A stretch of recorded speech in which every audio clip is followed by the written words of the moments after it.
السلام عليكم ورحمة الله وبركاته. الحمد لله نحمده ونستعينه ونستغفره ونؤمن به ونتوكل عليه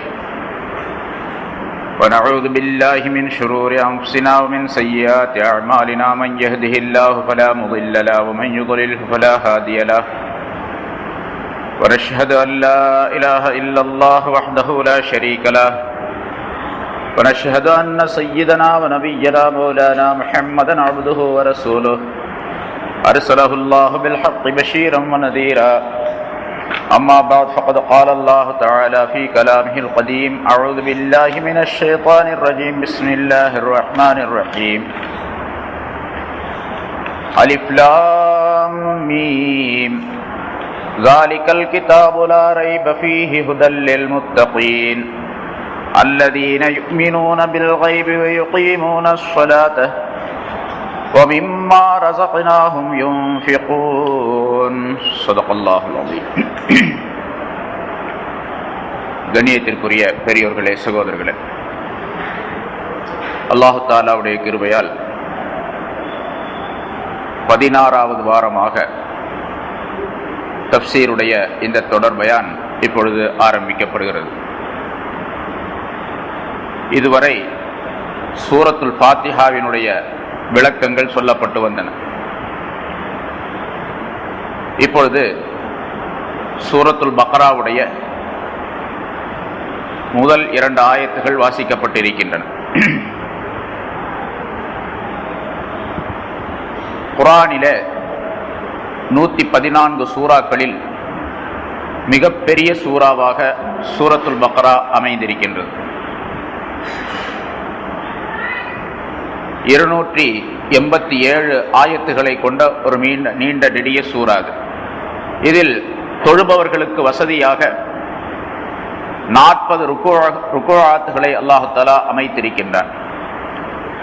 அதாவது ஐன் என்பதாக நாம் சொல்லுகின்றோமே, அத்தகைய ருக்குகள் 40 ருக்குகள் இருக்கின்றன. இந்த 114 சூறாக்களிலே மக்காவில் இறங்கிய சூறாக்களும் உண்டு, மதீனாவில் இறங்கிய சூறாக்களும் உண்டு. மக்காவில் 83 சூறாக்கள் இறக்கப்பட்டிருக்கின்றன. மதீனாவுக்கு சென்ற பிறகு 31 சூறாக்கள் அருளப்பட்டிருக்கின்றன.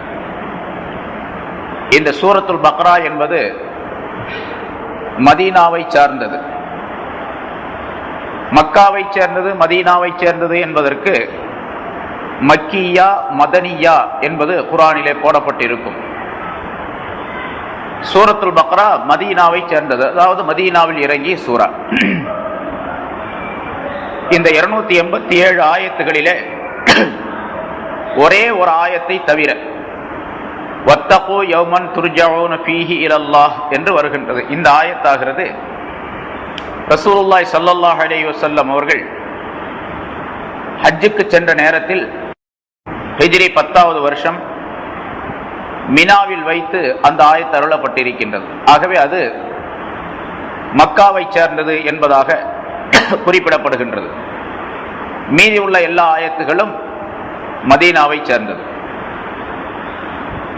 சூரத்துல் பக்ரா என்று இதற்கு பெயர் வைக்கப்பட்டதற்கு காரணம், பக்ரா என்று சொன்னால் பசு என்பதாக அர்த்தம், பசு மாடு. இந்த சூறாவிலே ஒரு இடத்தில் மூசா அலைஹிஸ்ஸலாம் அவர்களுடைய காலத்தில் நிகழ்ந்த ஒரு சம்பவம் பற்றி வருகின்றது. அதிலே ஒரு பசுமாட்டை பற்றியும் அல்லாஹ் தஆலா குறிப்பிடுகின்றான். அது ஒரு சுவாரஸ்யமான சம்பவம். அல்லாஹ் தஆலாவுடைய குதிரத்தை விளக்கக்கூடிய நபி மூசா அலைஹிஸ்ஸலாம் அவர்கள் அல்லாஹ் தஆலாவுடைய தூதர் என்பதற்கு ஆதாரமாக இருக்கக்கூடிய ஒரு அற்புதமான நிகழ்ச்சி. அந்த நிகழ்ச்சி வருகின்ற காரணத்தினால் அதை வைத்து இதற்கு பக்ராவுடைய சூரா, பசுவினுடைய சூரா என்பதாக பெயரிடப்பட்டிருக்கின்றது. இதே போன்றுதான் ஒவ்வொரு சூறாவுக்கும் ஒரு காரணத்தை வைத்து அந்த காரணத்தினால் அதற்கு அந்த பெயரிடப்பட்டிருக்கின்றது என்பதாக குறிப்பிடப்படுகின்றது. சூரத்துல் ஃபாத்திஹாவுக்கு அதே மாதிரி நாம் சொன்னோம். ஃபாத்திஹா என்று சொன்னால் ஆரம்பித்தல் அல்லது திறப்பது என்றெல்லாம் பொருள் உண்டு. குர்ஆனை திறப்பதற்காக வேண்டி முதலாக அமைக்கப்பட்ட 7 ஆயத்துக்களை கொண்ட ஒரு சூரா. எனவே அதற்கு சூரத்துல் ஃபாத்திஹா என்று பெயரிடப்பட்டது. அல்லது ஒவ்வொரு தொழுகையிலும் இதனை கொண்டு ஆரம்பிக்க வேண்டும் என்பதற்காக வேண்டி சூரத்துல் ஃபாத்திஹா என்று பெயரிடப்பட்டது என்ற காரணங்கள் எல்லாம் முன்னால் சொன்னோம். அதே போன்று ஒரு காரணம் சூரத்துல் பக்ரா என்பதற்கு. இந்த சூரத்துல் பக்ரா இருக்கின்றதே, அது நீண்ட நெடிய விளக்கங்களை கொண்டது. பல்வேறு விதமான விளக்கங்கள் இதிலே அமைய பெற்றிருக்கின்றன. இதற்குரிய விரிவுரை மிக நீண்டது. எனவேதான் ஹஜ்ரத் உமர் ரலியல்லாஹு தஆலா அன்ஹு அவர்கள் இந்த சூரத்துல் பக்ராவுடைய விளக்கத்தை தெரிந்து கொள்வதற்காக வேண்டி இந்த சூறாவிற்கு மட்டும் 12 ஆண்டுகளை செலவு செய்தார்கள் என்பதாக குறிப்பிடப்படுகின்றது. ரசூலுல்லாஹி ஸல்லல்லாஹு அலைஹி வஸல்லம் அவர்களோடு மிக நெருங்கிய தொடர்பு கொண்ட ஹஜ்ரத் உமர் ரலியல்லாஹு தஆலா அன்ஹு அவர்கள், மிகச் சிறந்த அறிவை பெற்ற, தீனுடைய அறிவை பெற்ற ஹஜ்ரத் உமர் ரலியல்லாஹு தஆலா அன்ஹு அவர்கள் 12 ஆண்டுகளாக சூரத்துல் பக்ராவுக்குரிய விளக்கத்தை, அதை விளங்குவதற்காக வேண்டி செலவிட்டு இருக்கின்றார்கள் அந்த காலத்தை என்பதாக குறிப்பிடப்படுகின்றது. அதே போன்று அவர்களுடைய மகனார் அப்துல்லாஹ் இப்னு உமர் ரலியல்லாஹு தஆலா அன்ஹு அவர்கள் 10 ஆண்டுகள் இந்த சூரத்துல் பக்ராவை விளங்குவதற்காக வேண்டி தங்களுடைய காலத்தை செலவிட்டார்கள் என்பதாகவும் சொல்லப்பட்டிருக்கின்றது. எனவே இந்த சூரா குர்ஆனிலே சூரத்துல் ஃபாத்திஹாவுக்கு அடுத்ததாக 2வது சூறாவாக இருந்தாலும் கூட இது ஒரு பெரிய சூறாவாகவும் பல அற்புதங்களை தாங்கிய, சிறப்புகளை தாங்கிய சூறாவாகவும் அமைக்கப்பட்டிருக்கின்றது. ஆரம்பத்திலே இந்த சூரத்துல் பக்ரா, அதாவது குர்ஆன் இறங்கிய வரிசை முறை வேறு, இப்பொழுது அமைக்கப்பட்டிருக்கக்கூடிய வரிசை முறை வேறு. முன்னால் அதை சொல்லி இருக்கின்றேன். சூரத்துல் பக்ரா என்பது மதீனாவிலும் கூட தொடர்படியாக இறங்கவில்லை, ஒரே நேரத்தில் இறக்கப்படவில்லை, அருளப்படவில்லை. இதில் இருக்கக்கூடிய 286 ஆயத்துகளும் சமயத்திற்கு ஏற்றவாறு கொஞ்சம் கொஞ்சமாக அருளப்பட்டது. சில நேரங்களில் ஒரு ஆயத்து, சில நேரங்களில் 2 ஆயத்துகள், 3 ஆயத்துகள், 10 ஆயத்துகள், சில நேரங்களிலே ஒரு அரை ஆயத்து, ஒரு ஆயத்திலே பாதி, இன்னும் அதை விட ஒரு வார்த்தை, இப்படி எல்லாம் அருளப்பட்டு இருக்கின்றது. கொஞ்சம் கொஞ்சமாக பல காலமாக அருளப்பட்டது இந்த சூரத்துல் பக்ரா. அதிலே கடைசியாக சூரத்துல் பக்ராவிலே உள்ளதிலே கடைசியாக வத்தகூ யௌமன் துர்ஜஊன ஃபீஹி என்ற ஆயத்து அருளப்பட்டது. முதலாக இறங்கிய ஆயத்து எல்லாருக்கும் தெரியும். அது ரசூலுல்லாஹி ஸல்லல்லாஹு அலைஹி வஸல்லம் அவர்கள் ஹிரா குகையில் இருக்கும் பொழுது இக்ரா பிஸ்மி ரப்பிக்கல்லதி ஹலக் என்பதிலிருந்து 5 ஆயத்துகள் முதலாவதாக இறக்கப்பட்டன. அதற்கு அடுத்தது யா அய்யுஹல் முத்தஸிர் என்ற ஆயத்து, பிறகு யா அய்யுஹல் முஸம்மில் என்ற ஆயத்து, இதுவெல்லாம் அருளப்பட்டிருக்கின்றது. எப்படி அருளப்பட்டதோ அதனுடைய வரிசை தொடரும் நமக்கு பதிவு செய்யப்பட்டு இருக்கின்றது. உலமாக்களால், ரசூலுல்லாஹி ஸல்லல்லாஹு அலைஹி வஸல்லம் காலத்திலிருந்து சஹாபாக்களால் பதிவு செய்யப்பட்டு இருக்கின்றது. எந்த ஆயத்து முன்னதாக வந்தது, அதற்கு அடுத்தது எந்த ஆயத்து, அதற்கு அடுத்தது எந்த ஆயத்து என்று குர்ஆனுடைய 6666 ஆயத்துகளும் வரிசைப்படுத்தப்பட்டிருக்கின்றன. ஆனால் ரசூலுல்லாஹி ஸல்லல்லாஹு அலைஹி வஸல்லம் அவர்கள் ஒவ்வொரு ரமலான் மாதத்திலும் ஹஜ்ரத் ஜிப்ரீல் அலைஹிஸ்ஸலாம் அவர்கள் வந்து அதனை ஓதி காட்டுவார்கள். இப்பொழுது இருக்கக்கூடிய இந்த வரிசை முறைப்படி பிறகு எழுதக்கூடிய சஹாபாக்களை கூப்பிட்டு இந்த ஆயத்தை இந்த இடத்தில் சேர்த்துக் கொள்ளுங்கள், இந்த ஆயத்தை இந்த இடத்தில் சேர்த்துக் கொள்ளுங்கள் என்றெல்லாம் சொல்லுவார்கள் என்று விளக்கம் தரப்பட்டு இருக்கின்றது. முன்னாலும் அதை சொல்லி இருக்கின்றேன்.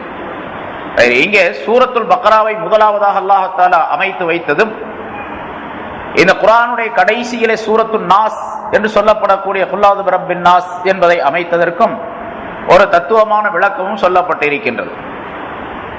குர்ஆனுடைய கருத்துகள், அர்த்தங்கள், அதனுடைய விளக்கங்கள், சட்டங்கள் எதையும் தெரியாமல் இருக்கக்கூடிய ஒரு மனிதன், எந்த சட்டங்களும் தெரியாது என்று ஒரு மனிதனை வைத்துக் கொள்வோம். அந்த மனிதர் குர்ஆனை எடுக்கின்றார், குர்ஆனை விளங்குகின்றார், குர்ஆனுடைய கட்டளைப்படி நடக்க ஆரம்பிக்கின்றார் என்று சொன்னால், எதுவுமே தெரியாமல் இருக்கக்கூடிய அந்த மனிதன் ஆரம்ப நேரத்திலே ஒரு மாட்டை போன்று, ஒரு மிருகத்தை போன்று இருக்கின்றார். மிருகத்தை போன்று இருக்கக்கூடிய அந்த மனிதனை இந்த குர்ஆன் ஆகிறது கொஞ்சம் கொஞ்சமாக தன்னுடைய 6666 ஆயத்துகளுக்குள்ளாக அவனை உண்மையான முழுமையான ஒரு மனிதனாக அவனை மாற்றி விடுகின்றது. குர்ஆனை முழுமையாக விளங்கி செயல்பட்ட மனிதன் உண்மையிலேயே மனிதத்தன்மை உடையவனாக, நிறைவுடைய மனிதனாக ஆக்கப்பட்டு விடுகின்றான் என்பதை சூசகமாக சுட்டிக்காட்டுவதற்காக வேண்டி பக்ரா என்ற மாட்டிலிருந்து ஆரம்பித்து மனிதன் என்று சொல்லப்படக்கூடிய நாஸ் என்பது வரைக்கும் அல்லாஹ் தஆலா முடித்திருக்கின்றான் என்ற கருத்தும் விளக்கப்படுகின்றது. இப்படி ஏராளமான விளக்கங்கள். அதே போன்று இந்த சூரத்துல் பக்ரா இருக்கின்றதே, அதற்கு பலவிதமான சிறப்புகளை ரசூலுல்லாஹி ஸல்லல்லாஹு அலைஹி வஸல்லம் அவர்கள் சொல்லி இருக்கின்றார்கள். அந்த ஹதீஸுகளை கொஞ்சம் நாம் தெரிந்து கொள்ள வேண்டும். ஏனென்றால் இதில் இருக்கக்கூடிய ஆயத்துக்களை அதனுடைய சட்டங்களை எடுத்து நடப்பது கட்டாயம். அதே நேரத்தில் இதனை சாதாரணமாக வெறுமனை ஓதுவதற்கும் எவ்வளவு பெரிய பலன்கள் இருக்கின்றன என்பதை ஸல்லல்லாஹு அலைஹி வஸல்லம் அவர்கள் சொல்லி தருகின்றார்கள். ஒரு ஹதீஸிலே குறிப்பிடுகின்றார்கள், லா தஜாலு புயூத்தக்கும் மகாபிர், உங்களுடைய வீடுகளை கபர்களாக நீங்கள் ஆக்கி கொள்ள வேண்டாம் என்பதாக. கபர்களிலே வணக்கம் செய்யக்கூடாது, தொழக்கூடாது. அதுபோன்று கபர்களை வணக்கம், உங்களுடைய வீடுகளை வணக்கம் இல்லாத இடமாக, தொழுகை இல்லாத இடமாக, குர்ஆன் ஓதப்படாத இடமாக நீங்கள் ஆக்கிக் கொள்ள வேண்டாம். உங்களுடைய வீடுகளிலே நீங்கள் தொழுகையை ஏற்படுத்துங்கள், மற்ற வணக்க ஜிக்ர் ஃபிக்ர்களை ஏற்படுத்துங்கள், குர்ஆன் ஓதுவதை அமைத்துக் கொள்ளுங்கள் என்றெல்லாம் சொல்லுகின்றார் என்ற கருத்தை அதிலே விளக்குகின்றார்கள். இன்ன ஷயாத்தீன யன்ஃபிரு மினல் பைத்தில்லதி துக்ரஉ ஃபீஹி சூரத்துல் பக்ரா, எந்த வீட்டிலே சூரத்துல் பக்ரா ஓதப்படுகின்றதோ அங்கிருந்து ஷைத்தான் விரண்டோடி விடுகிறான் என்பதாகவும் குறிப்பிடுகின்றார்கள். குர்ஆன் ஆகிறது ஓதப்பட வேண்டும் வீடுகளிலே. அதிலே குறிப்பாக சூரத்துல் பக்ரா எந்த வீட்டிலே ஓதப்படுகின்றதோ அங்கே ஷைத்தான் வரமாட்டான். பிறகு மற்றொரு ஹதீஸிலே இப்படி சொல்லுகின்றார்கள், இன்னலி குல்லி ஷைஇன் சினாமன், ஒவ்வொரு பொருளுக்கும் ஒரு அடையாள சின்னம் என்பது இருக்கின்றது. ஒரு பொருளை குறிப்பதற்கு ஒரு அடையாள சின்னம். ஒரு நிறுவனம் என்று சொன்னால் அந்த நிறுவனத்திற்கு ஒரு அடையாள சின்னம். அதே போன்று ஒரு மதர்சா அல்லது ஏதாவது தீனுடைய நிறுவனங்களோ அல்லது துனியாவுடைய நிறுவனங்களோ இருக்கின்றன என்று சொன்னால் ஒவ்வொரு நிறுவனத்திற்கும் ஒரு அடையாள சின்னத்தை ஆக்கி வைத்திருப்பார்கள் மனிதர்கள். அப்படி ஒவ்வொரு பொருளுக்கும் ஒரு அடையாள சின்னம் இருக்கின்றது. வயின்ன சினாமல் குர்ஆனி அல் பக்ரா, குர்ஆனுக்குரிய அடையாள சின்னம் சூரத்துல் பக்ரா என்பதுதான். வமன் கரஅஹா ஃபீ பைத்திஹி லைலத்தன் லம் யதுகுல்ஹு ஷைத்தான் ஸலாஸ லயால், எந்த மனிதர் தன்னுடைய வீட்டிலே இந்த சூரத்துல் பக்ராவை ஓதுகின்றாரோ அந்த வீட்டில் 3 தினங்களுக்கு ஷைத்தான் நுழைந்து விட மாட்டான் என்பதாகவும் குறிப்பிடுகின்றார்கள். இக்ரஉ ஸஹ்ராவைன் ஃபஇன்னஹுமா கமாமத்தானி யௌமல் கியாமா, ஒளி பொருந்திய 2 சூறாக்களை நீங்கள் ஓதி வாருங்கள். சூரத்துல் பக்ரா, ஆல இம்ரான், இதற்கு அடுத்து வரக்கூடிய ஆல இம்ரான் என்ற 2 சூறாக்களை அதிகமாக ஓதி வாருங்கள். அவை இரண்டும் கியாமத் நாளில் 2 நிழல்களாக உங்களுக்கு வந்து அமையும் என்பதாக குறிப்பிடுகின்றார்கள். நிழலே இல்லாத அந்த நாளிலே அந்த மனிதருக்கு நிழல் தரக்கூடிய ஒரு மேகத்தை போன்றுள்ள, கொடையை போன்றுள்ள ஒரு பொருளாக இந்த 2 சூறாக்களும் வந்து சேரும் என்பதாக குறிப்பிடுகின்றார்கள். இக்ரவுல் பக்ரா, சூரத்துல் பக்ராவை நீங்கள் ஓதுங்கள். ஃபஇன்ன அஹ்தஹா பரக்கத்துன் வ தர்குஹா ஹஸ்ரத்துன், அதை ஓதுவது, அதை எடுத்துக்கொள்வது பரக்கத்தாகும், அதை விட்டு விடுவது நஷ்டமாகும், கை சேதமாகும். வலா தஸ்ததியுல் பத்லா, இதை ஓதாமல் விட்டுவிடக்கூடிய மனிதன் யார் என்றால் சோம்பேறி தான் அப்படி விட்டு விடுவான். பாக்கியமில்லாத மனிதன் தான் இதை ஓதாமல் விட்டு விடுவார். பாக்கியமுள்ள மனிதர் எவரும் இதனை விட்டுவிட மாட்டார், அதை எடுத்து ஓதுவார், கடைபிடிப்பார் என்று சொல்லுகின்றார்கள். யூதா பில் குர்ஆன் யௌமல் கியாமா வாஹுலுஹு, குர்ஆன் உடையவர்களும் குர்ஆன் உடையவர்களும் கியாமத் நாளில் கொண்டு விடப்படுவார்கள். அவர்கள் எத்தகையவர்கள் என்றால் அல்லதீன கானு யஅமலூன, குர்ஆனின்படி அமல் செய்தார்களே அப்படிப்பட்ட மனிதர்கள். குர்ஆனும் கொண்டு வரப்படும், குர்ஆனின்படி அமல் செய்தவர்களும் கொண்டு வந்து நிறுத்தப்படுவார்கள். அப்படி கொண்டு வந்து நிறுத்தப்படக்கூடிய அந்த நேரத்தில் சூரத்துல் பக்ரா இருக்கின்றதே அது இந்த மனிதர்களை முற்படுத்தி வைக்கும். தகத்தமஹும் சூரத்துல் பக்ரா வ ஆல இம்ரான், சூரத்துல் பக்ராவும் ஆல இம்ரானும் இந்த மனிதர்களை அல்லாஹ் தஆலாவுடைய சன்னிதானத்தில் முற்படுத்தி வைக்கும். ஏனென்றால் இந்த சூறாக்களுக்கு பொதுவாக குர்ஆனுக்கு ஒரு உருவம் வழங்கப்படும். கியாமத் நாளில் நம்முடைய அமல்கள் எல்லாம் சாட்சி பொருள்களாக கொண்டு வரப்படும். தொழுகைக்கு ஒரு உருவத்தை அல்லாஹ் தஆலா அமைத்து வைத்திருப்பார். நோன்புக்கு ஒரு உருவம் இருக்கும், ஹஜ்ஜுக்கு ஒரு உருவம் இருக்கும், சதகாவுக்கு ஒரு உருவம் இருக்கும், உண்மை பேசுதல் என்பதற்கு ஒரு உருவம் இருக்கும். இப்படி எல்லா நன்மைகளுக்கும் உருவம் இருக்கும். அதே போன்று தீமைகளுக்கும் உருவம் இருக்கும். மௌத்துக்கும் ஒரு உருவம் இருக்கின்றது. இதையெல்லாம் உருவத்தோடு தான் அல்லாஹ் தஆலா படைத்து, ஈமானுக்கு உருவம் உண்டு, குஃப்ருக்கு உருவம் உண்டு, எல்லாம் தனித்தனி உருவமாக அங்கே கொண்டு வரப்படும். அதே போன்று குர்ஆன் ஒரு உருவம், குர்ஆனில் இருக்கக்கூடிய ஒவ்வொரு சூறாவும் ஒவ்வொரு உருவமாக உருவெடுத்து அங்கே கொண்டு வந்து நிறுத்தப்படும். இப்பொழுது சூரத்துல் பக்ராவும் சூரே ஆல இம்ரான் இந்த 2 உருவங்களும் சேர்ந்து அதை ஓதிய மனிதர்களை கொண்டு வந்து முன்னால் நிறுத்தும் அல்லாஹ் தஆலாவுடைய சன்னிதானத்தில். ரமலான் மாதத்துடைய சிறப்பை பற்றி சொல்லும் போதும் கூட அந்த ஹதீஸிலே ஸல்லல்லாஹு அலைஹி வஸல்லம் இப்படி சொல்லுகின்றார்கள், ரமலான் மாதமாகிறது, நோன்பாகிறது இந்த மனிதனுக்கு சிபாரிசு செய்யும், குர்ஆனும் இந்த மனிதனுக்கு சிபாரிசு செய்யும். யார் நோன்பை வைத்தார்களோ அவர்களுக்கு அந்த நோன்பாகிறது இப்படி சொல்லும், யா அல்லாஹ், இந்த மனிதன் நோன்பாகிய என்னை நோற்றிருந்து என்னை கடைபிடித்து பகல் நேரங்களிலே இந்த மனிதன் சாப்பிடாமலும் குடிக்காமலும் தாகித்தும் பசித்தும் இருந்தான், ஆகவே இவனுடைய பாவங்களை மன்னித்து இவனை சொர்க்கத்தில் சேர்ப்பாயாக, என்னுடைய சிபாரிசை இவனுடைய விஷயத்தில் ஏற்றுக்கொள்வாயாக என்று நோன்பு சொல்லும். அதே போன்று குர்ஆன் சொல்லும், யா அல்லாஹ், இரவு நேரங்களிலே விழித்திருந்து என்னை இந்த மனிதன் ஓதினான், ஆகவே இவனுடைய விஷயத்திலே என்னுடைய சிபாரிசை ஏற்றுக்கொள்வாயாக என்று அது சொல்லும். இரண்டுடைய சிபாரிசும் ஏற்றுக்கொள்ளப்படும் என்று ஸல்லல்லாஹு அலைஹி வஸல்லம் அவர்கள் சொல்லுகின்றார்கள். இப்பொழுது அந்த நோன்பும் குர்ஆனும் உருவமாக அங்கே வந்து இந்த சாட்சிகளை அந்த மனிதனுக்கு ஷஃபாஅத் செய்யும், சாட்சி சொல்லும் என்பதாக குறிப்பிடப்படுகின்றது. அதுபோன்று சூரத்துல் பக்ராவும் சூரா ஆல இம்ரானும் ஒரு உருவமாக வந்து இந்த மனிதனுக்கு சாட்சி சொல்லும். அந்த மனிதனை பற்றி கியாமத் நாளில் அல்லாஹ் தஆலாவுடைய சன்னிதானத்தில் அவனை முற்படுத்தி வைக்கும். பிறகும் ஸல்லல்லாஹு அலைஹி வஸல்லம் அவர்கள் சொல்லுகின்றார்கள், ஹஜ்ரத் இப்னு மஸ்ஊத் ரலியல்லாஹு தஆலா அன்ஹு அவர்கள் சொல்லும் பொழுது, ஃபீஹா அஷ்ரு ஆயாத்தின், இந்த குர்ஆன் இந்த சூரத்துல் பக்ராவிலே ஒரு 10 ஆயத்துகள் இருக்கின்றன. குறிப்பாக எல்லா ஆயத்துகளுமே சட்டங்களுக்குரியவை. 10 ஆயத்துகளை குறிப்பிட்டு சொல்லுகின்றார்கள். மன் கரஅஹா ஃபில் லைலி லம் யத்குலிஷ் ஷைத்தானு ஃபீ தாரிஹி, எவர் ஒருவர் இரவு நேரத்தில் அந்த 10 ஆயத்துகளை ஓதி கொள்ளுகின்றாரோ தன்னுடைய வீட்டிலே, அவருடைய வீட்டிலே ஷைத்தான் நுழைய மாட்டான். வலம் தலுர்ரஹு லிஅஹ்லிஹி ஆஃபத்துன் வஹம்முன் வஹம்முன், அந்த மனிதனுக்கு அவனுடைய குடும்பத்தினருக்கு எந்த விதமான ஆபத்தோ கவலையோ துக்கமோ ஏற்படாது. அந்த 10 ஆயத்துகள், அந்த 10 ஆயத்துகளை பைத்தியம் பிடித்த ஒரு மனிதனின் மீது ஓதி ஊதினால் அவன் தெளிவு பெற்று விடுவான் என்பதாகவும் சொல்லுகின்றார்கள். அந்த 10 ஆயத்துகள் என்னவென்று சொன்னால், சூரே பக்ராவினுடைய ஆரம்பத்தில் உள்ள 4 ஆயத்துகள், அலிஃப் லாம் மீம் என்பது என்று ஆரம்பித்ததிலிருந்து 4 ஆயத்துகள். பிறகு ஆயத்துல் குர்சி ஒரு ஆயத்து, 5 ஆயத்துகள். ஆயத்துல் குர்சிக்கு பின்னால் உள்ள 2 ஆயத்துகள், ஆயத்துல் குர்சியோடு சேர்ந்து 2 ஆயத்துகள். பிறகு சூரே பக்ராவினுடைய கடைசியில் உள்ள 3 ஆயத்துகள். இந்த 10 ஆயத்துகள், 10 ஆயத்துகள், இந்த 10 ஆயத்துகளை எவர் ஒருவர் ஓதுகின்றாரோ அவருக்கு முன்னால் சொல்லப்பட்ட அந்த சிறப்புகள் அனைத்தும் கிடைக்கும் என்பதாக சொல்லுகின்றார்கள். இந்த மற்றொரு ஹதீஸிலே இப்படி சொல்லுகின்றார்கள்,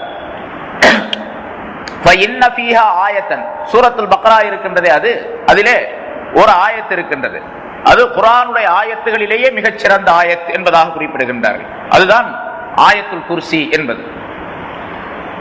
அல்லாஹு லா இலாஹ இல்லாஹுல் ஹய்யுல் கய்யூம் என்று தொடங்கக்கூடிய ஆயத்துல் குர்சி சூரத்துல் பக்ராவிலேயே மிகச் சிறந்த ஆயத் என்பதாக சொல்லுகின்றார்கள். அது ஷைத்தானை விரட்டுவதற்கு சிறந்த மருந்தாக அல்லாஹ் தஆலா அமைத்து வைத்திருக்கின்றார்.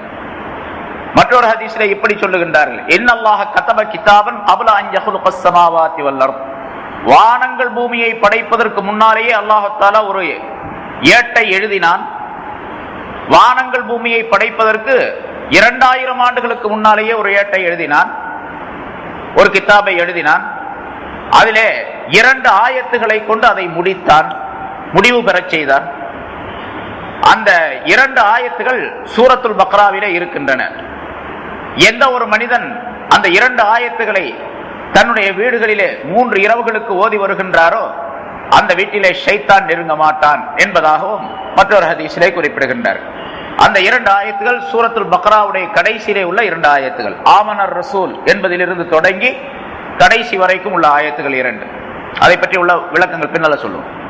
அடுத்த ஹதீஸ்களில் ஸல்லல்லாஹு அலைஹி வஸல்லம் அவர்கள் அதையே சொல்லி காட்டுகின்றார்கள். இன்னல்லாஹ் ஹதம சூரத்துல் பக்ரத்தி பிஆயத்தைன், அல்லாஹ் தஆலா சூரத்துல் பக்ராவை 2 ஆயத்துகளை கொண்டு முடிவு செய்திருக்கின்றான். அந்த 2 ஆயத்துகளும் அர்ஷுடைய அர்ஷுக்கு கீழே உள்ள புதையல்களை சார்ந்ததாகும். ஆகவே ஃபதஅல்லமூஹுன்ன, அந்த 2 ஆயத்துகளையும் நீங்கள் கற்றுக்கொள்ளுங்கள். வஅல்லிமூஹுன்ன நிசாஅக்கும், உங்களுடைய வீட்டு பெண்மணிகளுக்கும் அந்த 2 ஆயத்துகளையும் கற்றுக் கொடுங்கள்.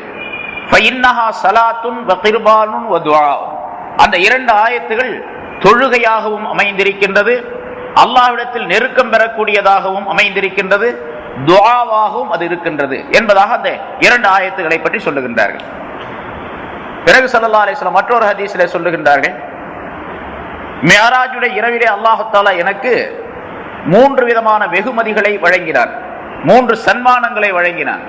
ஒன்று 5 நேரத்தினுடைய தொழுகைகள், இரண்டாவது சூரத்துல் பக்ராவுடைய கடைசி 2 ஆயத்துகள், மூன்றாவது என்னுடைய உம்மத்தில் எவர் அல்லாஹுக்கு எதையும் இணை வைக்காமல் இறந்து விட்டாரோ அவருக்கு பாவ மன்னிப்பு கிடைப்பது.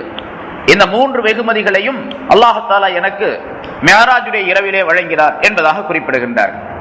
மற்றொரு ஹதீஸில் ஒரு நாள் ஜிப்ரீல் அலைஹிஸ்ஸலாம் அவர்கள் ஸல்லல்லாஹு அலைஹி வஸல்லம் அவர்களுக்கு அருகிலே உட்கார்ந்து பேசிக் கொண்டிருந்தார்கள். ஏதோ செய்தி கொண்டு வந்தார்கள், அதாவது ஆயத்துகளை கொண்டு வந்திருப்பார்கள், வகை கொண்டு வந்திருப்பார்கள். ஜிப்ரீல் அலைஹிஸ்ஸலாம் அவர்கள் ரசூலுல்லாஹ் ஸல்லல்லாஹு அலைஹி வஸல்லம் அவர்களோடு இருந்து கொண்டிருக்கின்றார்கள். திடீரென்று மேலே வானத்திலிருந்து ஒரு சப்தம் கேட்டது. தலையை உயர்த்தி ரசூலுல்லாஹி ஸல்லல்லாஹு அலைஹி வஸல்லம் பார்த்தார்கள். ஹஜ்ரத் ஜிப்ரீல் அலைஹிஸ்ஸலாம் அவர்கள் சொன்னார்கள், இது வானத்தில் இருக்கக்கூடிய ஒரு கதவு திறக்கப்படுவதனுடைய சப்தம் என்பதாக சொன்னார்கள். அந்த கதவு எப்பொழுது ஏற்படுத்தப்பட்டதோ அமைக்கப்பட்டதோ அதிலிருந்து இதுவரைக்கும் அது திறக்கப்படவே கிடையாது. இப்பொழுதுதான் முதலாக அந்த கதவு திறக்கப்படுகின்றது. அந்த வாசல் வழியாக, கதவின் வழியாக ஒரு மலக்கானவர் இறங்கி வருகின்றார் உலகத்திற்கு, இங்கே பூமிக்கு. உங்களிடத்தில் தான் வந்து கொண்டிருக்கின்றார், தங்களிடத்தில் அந்த மலக்கானவர் வருகின்றார். அந்த மலக்கானவர் இதற்கு முன்னதாக பூமிக்கு வந்ததே கிடையாது, இப்பொழுதுதான் முதலாக வருகின்றார் என்று சொல்லிக் கொண்டிருக்கக்கூடிய நேரத்திலேயே அந்த மலக்கானவர் அங்கே வந்துட்டார். ஜிப்ரீல் அலைஹிஸ்ஸலாம் இப்படி சொல்லிட்டு இருக்க போதே அந்த மலக்கு அங்கே வந்து சேர்ந்தார். வந்தவர் சலாம் சொன்னார், ரசூலுல்லாஹி ஸல்லல்லாஹு அலைஹி வஸல்லம் அவர்களுக்கு சலாம் சொன்னார். பிறகு சொன்னார் அவர், அப்ஷிர் பினூரைன் ஊதீதஹுமா, தங்களுக்கு கொடுக்கப்பட்டு இருக்கக்கூடிய 2 ஒளிகளை கொண்டு நீங்கள் நற்செய்தி பெற்றுக் கொள்ளுங்கள்.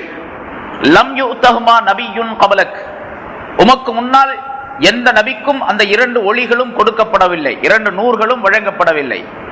ஒன்று ஃபாத்திஹத்துல் கிதாப், சூரத்துல் ஃபாத்திஹா. இரண்டாவது ஹவாத்தீமு சூரத்தில் பக்ரா, சூரத்துல் பக்ராவினுடைய கடைசி 2 ஆயத்துகள். லம் துக்ரா பிஹர்ஃபின் மின்ஹுமா இல்லா உதீதஹு, அந்த 2லிருந்து லம் தக்ரா பிஹர்ஃபின் மின்ஹுமா இல்லா உதீதஹு, அந்த 2 ஆயத்துகளையும் நீர் ஓதுவீரேயானால் அதில் இருக்கக்கூடிய விஷயங்கள், கருத்துக்கள், அதனுடைய தன்மைகள் கொடுக்கப்படாமல் நீர் இருக்க முடியாது. அல்லாஹ் தஆலா உமக்கு அந்த வெகுமதிகளை கொடுத்து விடுவான். அதில் என்ன சொல்லப்பட்டு இருக்கின்றதோ அந்த கருத்து உமக்கு நிச்சயமாக கிடைக்கும். அது கொடுக்கப்படாமல் ஓதப்படுவது கிடையாது என்று ஸல்லல்லாஹு அலைஹி வஸல்லம் அந்த மலக்கானவர் ரசூலுல்லாஹி ஸல்லல்லாஹு அலைஹி வஸல்லம் அவர்களிடத்தில் சொன்னார் என்பதாக குறிப்பிடப்படுகின்றது. அதே போன்று இன்னொரு ஹதீஸிலே ஸல்லல்லாஹு அலைஹி வஸல்லம் இப்படி சொல்லுகின்றார்கள், அல் ஆயத்தானி மின் ஆகிரி சூரத்தில் பக்ரா மன் கரஅ பிஹிமா ஃபீ லைலத்தின் கஃபதாஹு, சூரத்துல் பக்ராவுடைய கடைசியில் உள்ள 2 ஆயத்துகள், இரவிலே அந்த 2 ஆயத்துகளை எவர் ஒருவர் தன்னுடைய வீட்டிலே ஓதுகின்றாரோ அவருக்கு அது போதுமானதாக அமைந்துவிடும். அவருடைய வாழ்க்கையின் எல்லா நிலைகளுக்கும் அந்த 2 ஆயத்துகள் போதும் என்பதாக சொன்னார்கள் ஸல்லல்லாஹு அலைஹி வஸல்லம் அவர்கள். அது ஆமன்னர் ரசூல் என்பதிலிருந்து தொடங்கி கடைசி வரைக்கும் உள்ள 2 ஆயத்துகள். அந்த ஆயத்துகளிலே அல்லாஹ் தஆலா ஈமானுடைய முஃபஸ்ஸல் விரிவான விளக்கங்களை சொல்லி காட்டுகின்றான். அல்லாஹ் மீது ஈமான் கொள்ளுதல், நபிமார்கள் வேதங்களின் மீது ஈமான் கொள்ளுதல், கியாமத் நாளின் மீது ஈமான் கொள்ளுதல் என்பது பற்றி எல்லாம் அல்லாஹ் தஆலா சொல்லி காட்டிவிட்டு கடைசியாக 2வது ஆயத்திலே நம்முடைய இயலாமையை பற்றி அல்லாஹ் தஆலாவிடத்தில் குறிப்பிட்டு, நாங்கள் இயலாதவர்களாக முடியாதவர்களாக இருக்கின்றோம், எங்களின் மீது நீ சுமைகளை சுமத்தி விடாதே, எங்களுக்கு கஷ்டம் கொடுக்கக்கூடிய அளவுக்கு எங்களின் மீது பாரத்தை நீ ஏற்படுத்தி விடாதே, எங்களுக்கு சிரமங்களை நீ தந்து விடாதே, நாங்கள் செய்த பாவங்களை எல்லாம் நீ மன்னித்து விடு, எங்களுடைய குற்றங்களை மன்னித்து விடு, எங்களுக்கு கிருபை செய், இரக்கம் காட்டு என்று அல்லாஹ் தஆலாவிடத்தில் வேண்டிக் கொள்ளக்கூடிய அற்புதமான துஆவும் ஈமானுடைய தன்மைகளும் இதிலே விளக்கப்படுகின்றன. இன்ஷா அல்லாஹ் சூரத்துல் பக்ராவுடைய கடைசியில் அந்த விளக்கங்கள் வரும். அந்த 2 ஆயத்துகள் இப்பொழுது சொல்லப்பட்ட என்னென்ன விவரங்கள், என்னென்ன சிறப்புகள் சொல்லப்பட்டிருக்கணும் அதுவெல்லாம் நிச்சயமாக அந்த 2 ஆயத்துகளுக்கும் உண்டு. அப்படிப்பட்ட 2 ஆயத்துகள் இந்த சூரத்துல் பக்ராவில் தான் அமைக்கப்பட்டிருக்கின்றது. ஆகவே சூரத்துல் பக்ராவை நீங்கள் ஓதிக்கொள்ளுங்கள், அது உங்களுடைய வீடுகளுக்கு மிகப்பெரிய பாதுகாப்பாக அமைந்துவிடும். ஷைத்தானை விட்டும் பாதுகாப்பு கிடைத்து விட்டால் பிறகு எல்லா விதமான தீங்குகளை விட்டும் தீமைகளை விட்டும் பாதுகாப்பு மனிதனுக்கு கிடைத்துவிடும். ஷைத்தானுடைய பாதுகாப்பு மிக முக்கியம்.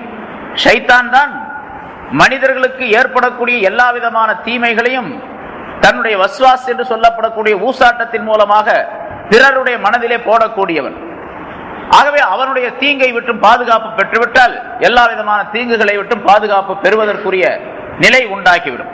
ஆகவே தான் ஸல்லல்லாஹு அலைஹி வஸல்லம் அவர்கள் அந்த 2 ஆயத்துகளை சொல்லி காட்டி அது ஷைத்தானை விட்டு பாதுகாப்பு பெறுவதற்கு சிறந்த ஆயத்துகள் என்று சொல்லுவது மட்டுமல்லாமல் பொதுவாக சூரத்துல் பக்ராவை பற்றி இப்பொழுது சொல்லப்பட்ட இந்த கருத்துக்களை எல்லாம் நமக்கு விளக்கி காட்டுகின்றார்கள். எனவே சூரத்துல் பக்ரா மிகச் சிறந்தது. இந்த சூறாவிலேயே, அதாவது இந்த குர்ஆனிலேயே மிக நீளமான சூரா என்பதாக சொல்லப்பட்டிருக்கின்றது. அதாவது 286 ஆயத்துக்களை கொண்டது. சூரத்துல் பக்ராவிலே அமைந்து ஒரு விசேஷமான தன்மையை ஏற்படுத்துகின்றது என்பதாக குறிப்பிடுகின்றார்கள்.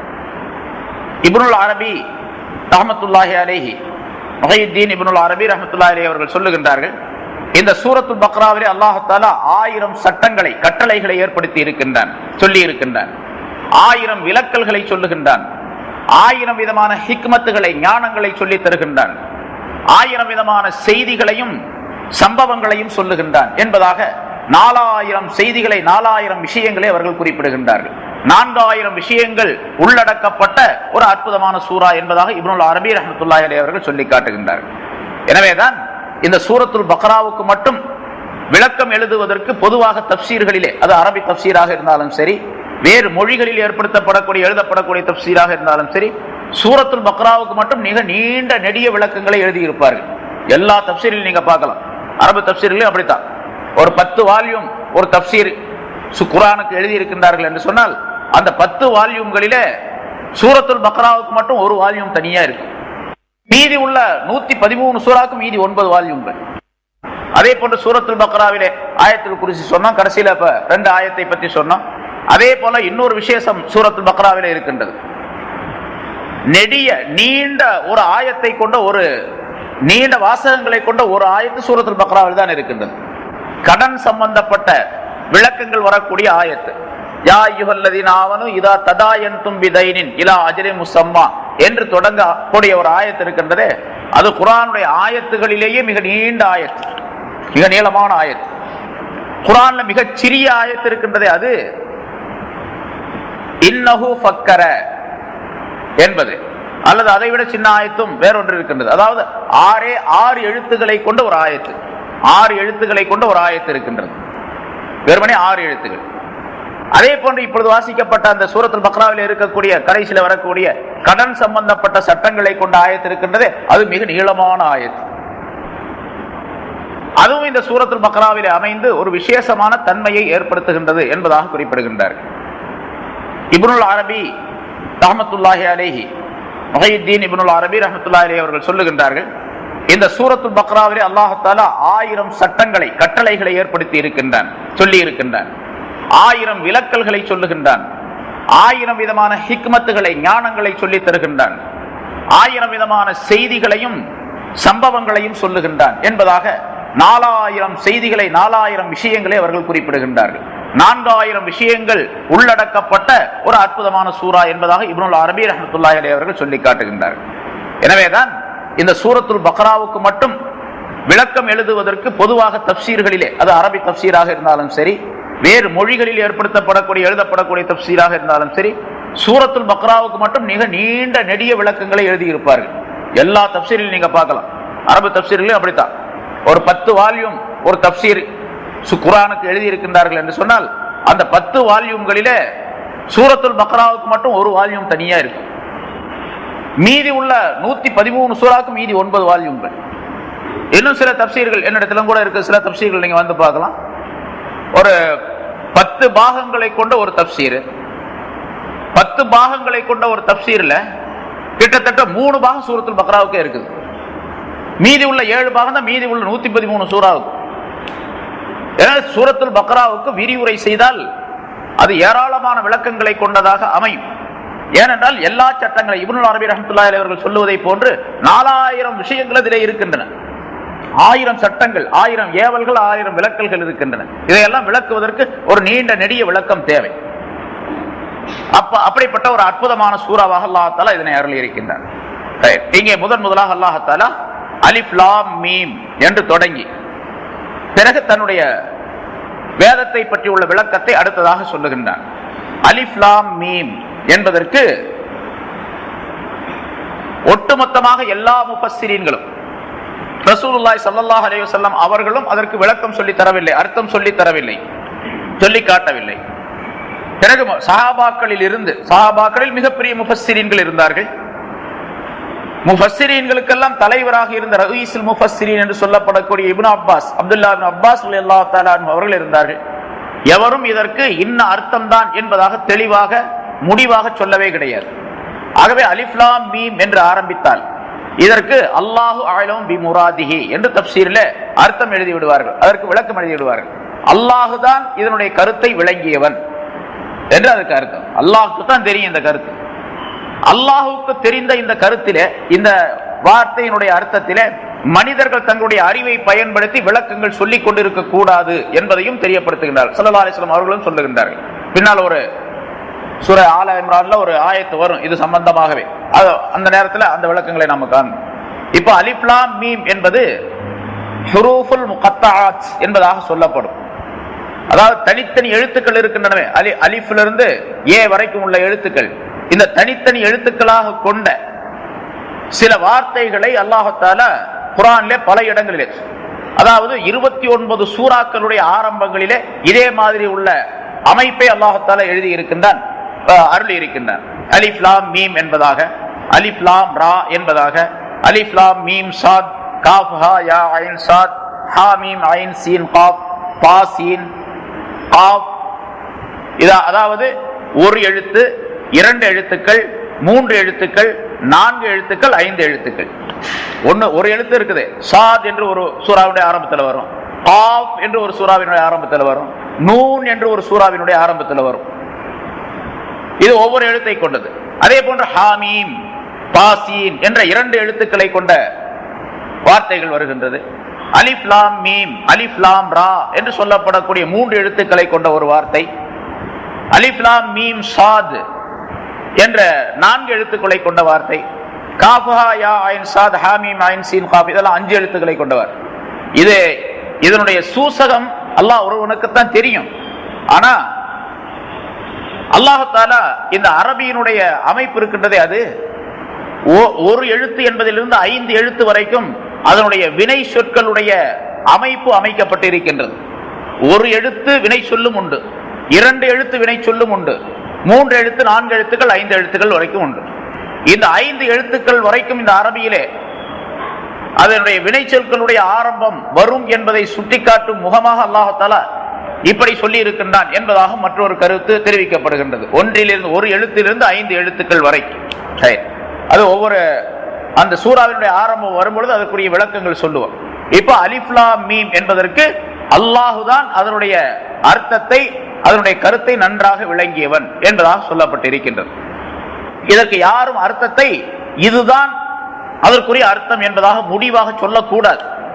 யாராவது அப்படி சொல்லுவாரே ஆனால் அவர் தன்னுடைய அறிவிலே தவறு செய்கின்றார், குர்ஆனுக்கு தன்னுடைய அறிவின்படி அர்த்தம் செய்கின்றார் என்று பொருள் ஏற்பட்டுவிடும்.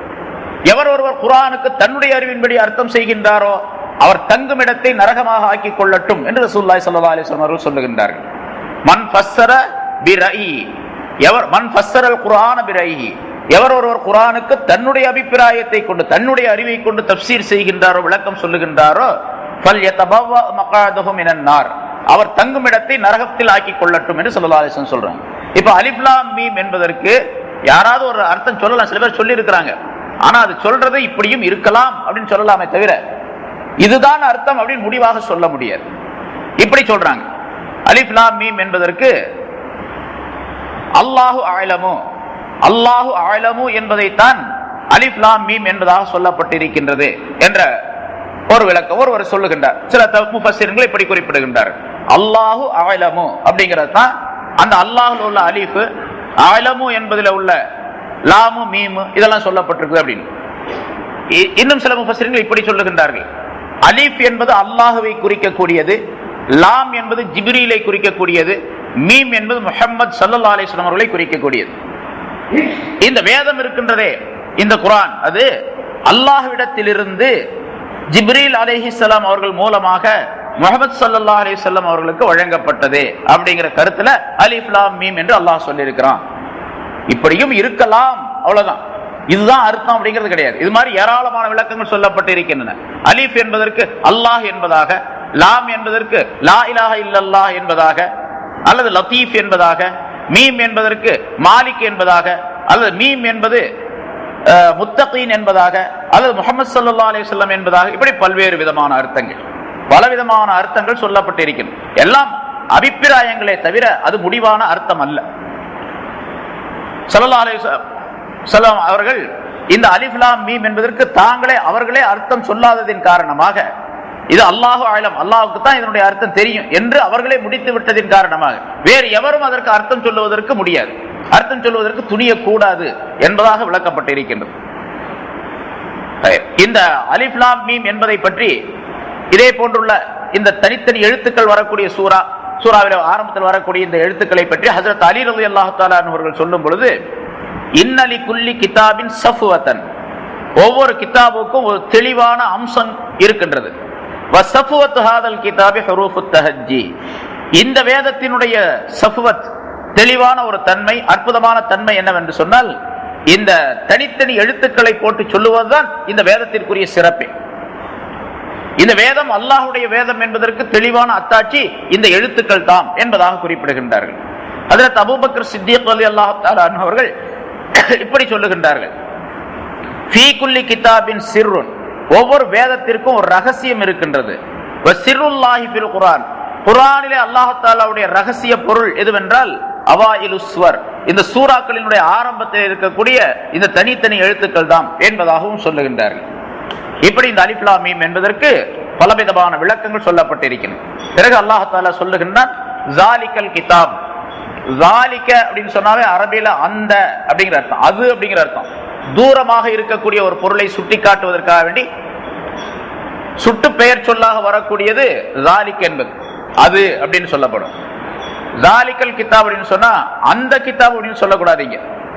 ஸாலிகல் கிதாப் அப்படிங்கிறதுக்கு இந்த கிதாப், இந்த வேதம் அப்படின்னு அர்த்தம் செய்யணும். ஏன்னு கேட்டா அல்லாஹ் தஆலா கண்ணியப்படுத்துவதற்காக வேண்டி, மரியாதைக்காக வேண்டி, பொதுவாக நம்ம சொல்றோம்ல, தமிழ்ல சொல்லுவோம் நீங்கள் அப்படின்னு சொல்லிட்டு ஒரு ஆளை குறிச்சு நீங்கள் அப்படின்னு சொல்றதையும் கூட தாங்கள் அப்படின்னு சொல்லிட்டு ரொம்ப மரியாதையா சொல்லுவாங்க. தாங்க சொன்னதுதான் அப்படின்னு சொன்னா ரொம்ப மரியாதையான வார்த்தை. அதுபோன்று இந்த கிதாப் என்று சொல்லுவதை விட அரபியினுடைய முஹாவரா, இது அரபியினுடைய பழக்க வழக்கம். இது நம்ம தமிழ்ல சொன்னா அப்படி அந்த விளக்கம் வராது. இந்த கிதாப், இந்த வேதம் என்று சொல்லுவதை விட அந்த வேதம் என்று சுட்டிக்காட்டக்கூடிய ஒரு வார்த்தையை போட்டால் அது மதிப்பும் மரியாதைக்கும் உரிய வார்த்தையாக அமையும் என்பது அரபியர்களுடைய வழக்கம். அந்த வழக்கத்தில் அல்லாஹ் தஆலா ஸாலிகல் கிதாப், ஆனா அர்த்தம் எப்படி சொல்லணும், இந்த வேதம் அப்படின்னு தான் சொல்லணும் அர்த்தம். அந்த வேதம் அர்த்தம் சொல்லக்கூடாது, இந்த வேதம் என்றுதான் அர்த்தமே சொல்லணும். ஸாலிகல் கிதாப், இந்த வேதம், லா ரைப ஃபீஹி, அதிலே எந்த விதமான சந்தேகமும் கிடையாது. இந்த வேதம் அதிலே எவ்விதமான சந்தேகமும் கிடையாது. இப்ப ரைப் என்று சொன்னால் சந்தேகம் அப்படிங்கிற அர்த்தம். சந்தேகம்ங்கிறதுக்கு அரபில வேற வார்த்தையும் இருக்கின்றது, ஷக் என்பதாக சொல்லப்படும். அது பொதுவாக உருதுவிலையும் அந்த ஷக் அப்படின்னு வார்த்தை உண்டு. ஷக்னா சந்தேகம். ரைப் என்பதற்கும் ஷக் என்பதற்கும் நிறைய வித்தியாசங்கள் சொல்லப்பட்டிருக்கின்றன. ஷக் என்று சொன்னால் சந்தேகமே இல்லை, லா ரைப ஃபீஹி என்ற இடத்துல லா ஷக்க ஃபீஹி, அதிலே சந்தேகமே இல்லை என்று சொன்னால் அந்த சந்தேகம்ங்கிறது முழுமையாக மனிதனுக்கு ஏற்படக்கூடிய எல்லா விதமான சந்தேகங்களையும் போக்கிவிடக்கூடிய ஒரு தன்மை அந்த ஷக் என்பதற்குள்ள கிடையாது, அந்த கருத்து இல்லை. ஆனால் லா ரைப் என்று சொன்னால் அதுல உள்ளும் வெளியிலும், உள்ளே இருக்கக்கூடிய சந்தேகம், வெளியிலே இருக்கக்கூடிய சந்தேகம், அதாவது வெளித்தோற்றத்தில் வரக்கூடிய சந்தேகம், கல்விலே வரக்கூடிய சந்தேகம், தன்னிடத்திலிருந்து வரக்கூடிய சந்தேகம், பிறரிடத்திலிருந்து வரக்கூடிய சந்தேகம், நிகழ்காலத்தில் ஏற்படக்கூடிய சந்தேகம், இனிமேல் வருங்காலத்தில் ஏற்படக்கூடிய சந்தேகம், எந்த விதமான சந்தேகமும் இல்லாத வேதம் இது. ஸாலிகல் கிதாப், இந்த வேதம். அல் கிதாப் என்று சொன்னால் கிதாப்னா பொதுவாக புஸ்தகம் அப்படிங்கிற அர்த்தம். இந்த வேதம் அப்படின்னு இந்த இடத்துல அல்லாஹ் தஆலா கிதாப் அப்படிங்கிறதுக்கு வேதத்தை, இந்த வேதத்தை அல்லாஹ் தஆலா குறிப்பிடுகிறான், குர்ஆன் என்ற இந்த வேதத்தை. பொதுவாக சொன்னால் கிதாப்னா புஸ்தகம் அப்படிங்கிற அர்த்தம். இந்த வேதம் அதுல எந்த விதமான சந்தேகமும் கிடையாது. இப்ப லா ரைப அப்படிங்கிறதுல சந்தேகம் எவ்விதமான சந்தேகம் கிடையாது அப்படிங்கிறதுக்கு இந்த லா ரைப அப்படின்னு சொல்லக்கூடிய அந்த வாசகம் இருக்கின்றதே, அத அரபியில இந்த லா என்பதை நஃபி என்பதாக சொல்லுவார்கள். நஃபி என்று சொன்னால் இல்லை என்று பொருள். அதற்கு இல்லை என்பதை குறிக்கக்கூடிய ஒரு வார்த்தை எழுத்து லா என்பது. பொதுவாக லா இலாஹா என்பதில் சொல்லுகின்றவன் லா இலாஹா இல்லல்லா என்பது. லா இலாஹா என்று சொன்னால் எந்த தெய்வமும் இல்லை, இல்லல்லா அல்லாஹ்வை தவிர அப்படிங்கிற அர்த்தம். அது மாதிரி லா என்பதற்கு இல்லைன்னு அர்த்தம். இந்த லா அதோட ரைப என்பதை சேர்க்கும் போது, அதாவது சந்தேகம் என்பதிலே என்னென்ன வகை சந்தேகங்கள் இருக்கின்றனவோ, சந்தேகத்தில் பலவிதமான சந்தேகங்கள் வரும், பல்வேறு வகையான சந்தேகங்கள் இருக்கின்றன. எந்த சந்தேகமும் இதுல கிடையாது, எந்த விதமான சந்தேகமும் கிடையாது. அதாவது சொல்லிலே தவறு ஏற்படுதல், அல்லது விளக்கத்திலே தவறு ஏற்படுதல், அல்லது பேச்சிலே தவறு ஏற்படுதல், இப்படி எந்த விதமான சந்தேகம் கிடையாது. இதை முதலாவதாக அல்லாஹ் தஆலா சொல்லி காட்டி இந்த கிதாபிலே எந்த விதமான சந்தேகமும் கிடையாது என்று உலக மக்கள் அனைவருக்குமே உறுதிப்படுத்திய பின்னால, பிறகு அல்லாஹ் தஆலா ஒரு சில ஆயத்துகளுக்கு பின்னால் அல்லாஹ் தஆலா சொல்லுகின்றான், அப்படி உங்களுக்கு சந்தேகம் இருந்தால் வயின் குன்தும் ஃபீ ரைபின், அடுத்தாப்புல ஒரு 10-20 ஆயத்துக்கு பின்னால் அல்லாஹ் தஆலா சொல்லுகின்றான், வயின் குன்தும் ஃபீ ரைபின், நீங்கள் சந்தேகத்தில் இருந்தால், எந்த சந்தேகம் இதுல கிடையாது, அப்படி யாருக்காவது இதுல சந்தேகம் இருந்தால், இது அல்லாஹ்வின் புறத்திலிருந்து வந்தது என்ற சந்தேகமோ, அல்லது இது அல்லாஹ்வுடைய கலாமாக இருக்க முடியுமா என்ற சந்தேகமோ, அல்லது வேறு எப்படிப்பட்ட சந்தேகம் வந்தாலும் சரி, நீங்க உங்களுக்கு அந்த எந்த சந்தேகம் இருந்தாலும் சரி, மிம்மா நஸ்ஸல்னா அலா அப்தினா, நம்முடைய அடியாரின் மீது நாம் இறக்கி வைத்த இந்த வேதத்தில் ஏதாவது ஒரு சந்தேகம் உங்களுக்கு வந்தால், இது போன்ற ஒரு சூறாவை நீங்கள் கொண்டு வாருங்கள் பார்க்கலாம், இது போன்ற ஒரு ஆயத்தை கொண்டு வாருங்கள் பார்க்கலாம் என்று அல்லாஹ் தஆலா அங்கே சவால் விடுகின்றார். அதனால அந்த சவாலை பின்னால் சொல்லக்கூடிய அந்த சவாலை உறுதிப்படுத்தக்கூடிய முகமாக அல்லாஹ் தஆலா ஆரம்பத்திலேயே லா ரைப ஃபீஹி, இதுல எந்த விதமான சந்தேகம் கிடையாது, யாரும் இதிலே சந்தேகப்படக்கூடாது என்பதை அல்லாஹ் தஆலா. ஏன்னா சந்தேகம் வந்துச்சுன்னு சொன்னா அப்புறம் இதை பின்பற்ற வேண்டிய நிலையே ஏற்படாது. சந்தேகம் வந்துச்சுன்னா அப்புறம் எப்படி பின்பற்ற முடியும்? சந்தேகம் இருந்தால் அதுல மனிதனுக்கு ஒரு திருப்தியான நிலை ஏற்பட முடியாது. ஒரு மனிதன் மீது சந்தேகம் அல்லது ஒரு பொருளின் மீது சந்தேகம் என்று சொன்னால் அந்த பொருளை உபயோகிப்பதிலே அந்த மனிதனுக்கு தயக்கம் ஏற்படும். ஒரு மனிதன் மீது சந்தேகம் என்று சொன்னால் அவரை நம்புவதிலே தயக்கம் ஏற்படும். தன்னுடைய மனைவி மீது சந்தேகம் என்று சொன்னால் அவளோடு பேசுவதிலே தயக்கம் ஏற்படும். தன்னுடைய மக்களின் மீது சந்தேகம் என்று சொன்னால் மக்களை பாசத்தோடு பார்ப்பதிலே, அவர்களுக்கு கொடுப்பதிலே தயக்கம் ஏற்படும். இப்படி பல்வேறு விதமான அந்த சந்தேகங்களின் மூலமாக பல்வேறு விதமான தீமைகள் ஏற்பட்டுவிடும், தயக்கங்கள் ஏற்பட்டுவிடும். அதை பின்பற்றுவது, அதை செயல்படுத்துவது என்பது முடியாத காரியமாக ஆகிவிடும்.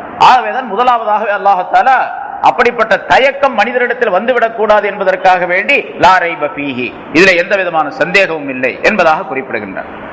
சரி, ஹுதல் லில் முத்தகீன் அடுத்து சொல்லுகின்றான், இது முத்தகீன்களுக்கு நேர்வழி காட்டக்கூடியது என்பதாக. இஹ்தினஸ் ஸிராத்துல் முஸ்தகீம் என்பதிலே இந்த ஹிதாயத் என்பதற்கு விளக்கம் சொல்லப்பட்டு இருக்கின்றது, நேர்வழி என்பதற்கு விளக்கம் சொல்லப்பட்டு இருக்கின்றது. இங்க ஹுதல் லில் முத்தகீன். இப்ப எல்லாருக்குமே பொதுவாக சாதாரணமாக சிந்திக்கும் பொழுது மனிதனுடைய அறிவு இப்படித்தான் சொல்லும், இது முத்தகீன்களுக்கு, அல்லாஹ்வை பயந்தவர்களுக்கு, பயபக்தியாளர்களுக்கு நேர்வழி காட்டக்கூடியது. பயபக்தியாளர்கள் தான் நேர்வழியில இருக்கிறாங்களே, அவங்களுக்கு போய் என்ன நேர்வழி காட்டுறது? நேர்வழி காட்டுவது என்பது நேர்வழி இல்லாதவர்களுக்கு நேர்வழி காட்டக்கூடியது அப்படின்னு சொன்னா பரவாயில்ல. நேர்வழி இல்லாத, நேர்வழி தவறியவர்களுக்கு, வழி தவறியவர்களுக்கு வழிகாட்டக்கூடியது அப்படின்னு சொன்னா பரவாயில்ல. அப்படித்தான் சொல்லணும் முறைப்படி, நம்முடைய அறிவு அப்படித்தான் சொல்லுது. ஆனா அல்லாஹ் என்ன சொன்னா, முத்தகீன்களுக்கு வழிகாட்டக்கூடியது அப்படிங்கிறோம். அதனாலதான் இந்த ஹிதாயத் அப்படிங்கிறதுக்கு முன்னால் நம்ம விளக்கம் சொன்னோம். இஹ்தினஸ் ஸிராத்துல் முஸ்தகீம் என்பது ஹிதாயத் என்பது இரண்டு வகையான ஹிதாயத். ஒன்று இராஅத்து தரீக், இன்னொன்று ஈசாலு தரீக் என்பதாக சொன்னோம். அந்த விளக்கங்கள்லாம் ஞாபகம் இருக்குன்னு நினைக்கிறேன், சில பேர் மறந்தும் இருக்கலாம். அதாவது நேர் வழியை காட்டுவது என்பது ஒன்று, நேர் வழியில் கொண்டு போய் சேர்ப்பது என்பது மற்றொன்று.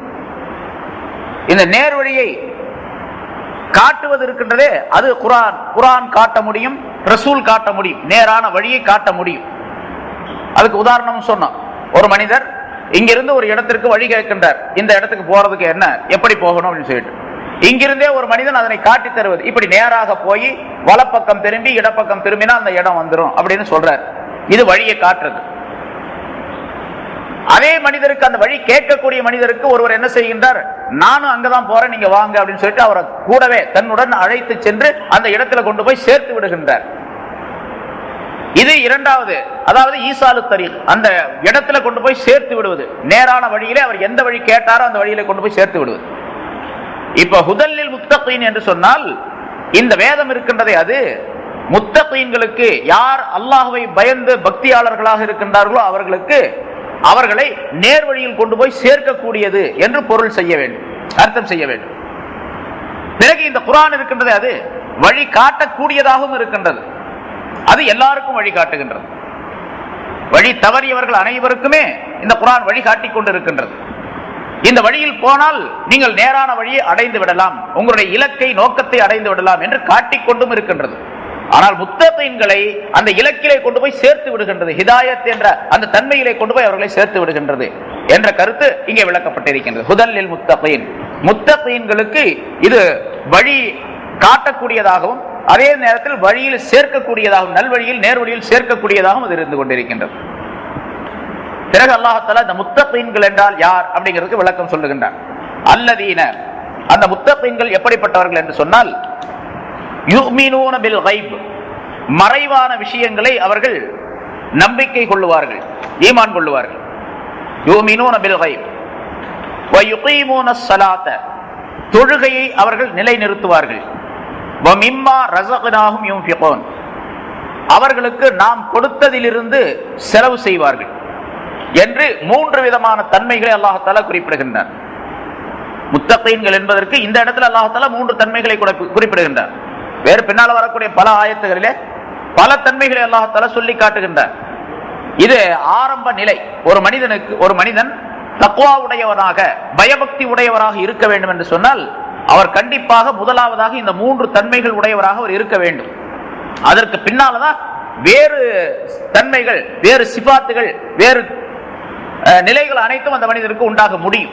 பின்னால் அல்லாஹ் தஆலா வேறு பல இடங்களில் லைஸல் பிர்ரான் துவல்லு உஜூஹக்கும் என்ற ஆயத்தில் அல்லாஹ் தஆலா 10 விதமான சிபத்துகளை சொல்லி காட்டுகின்றார். இதெல்லாம் வர வேண்டும் என்று சொன்னால் இந்த 3 அம்சங்கள் மிக முக்கியம் என்பதை அல்லாஹ் இங்கே குறிப்பிடுகின்றார். இதுல முதலாவதாக அல்லதீன யுமினூன பில் கைப், மறைவான விஷயங்களை, மறைவான விஷயத்தை ஈமான் கொள்ளக்கூடியவர்கள், நம்பக்கூடியவர்கள் அவர்கள், அந்த முத்தகீன் என்பவர்கள். இப்ப மறைவான விஷயம் என்பது என்ன? பொதுவாகவே ஒரு மனிதன் மூமினாக இருப்பது என்பதே, முஸ்லிமாக இருப்பது என்பது மறைவான விஷயங்களை முழுமையாக நம்பிக்கை கொள்வதன் மூலமாகத்தான் முடியுமே தவிர, அதை நம்பலன்னு சொன்னா இவர் முஸ்லிமாக இருக்க முடியாது. அதுதான் மற்ற கௌமுகளுக்கும் மற்ற மதத்திலே உள்ளவர்களுக்கும் முஸ்லிம்களுக்கும் வித்தியாசம், மிகப்பெரிய வித்தியாசம்.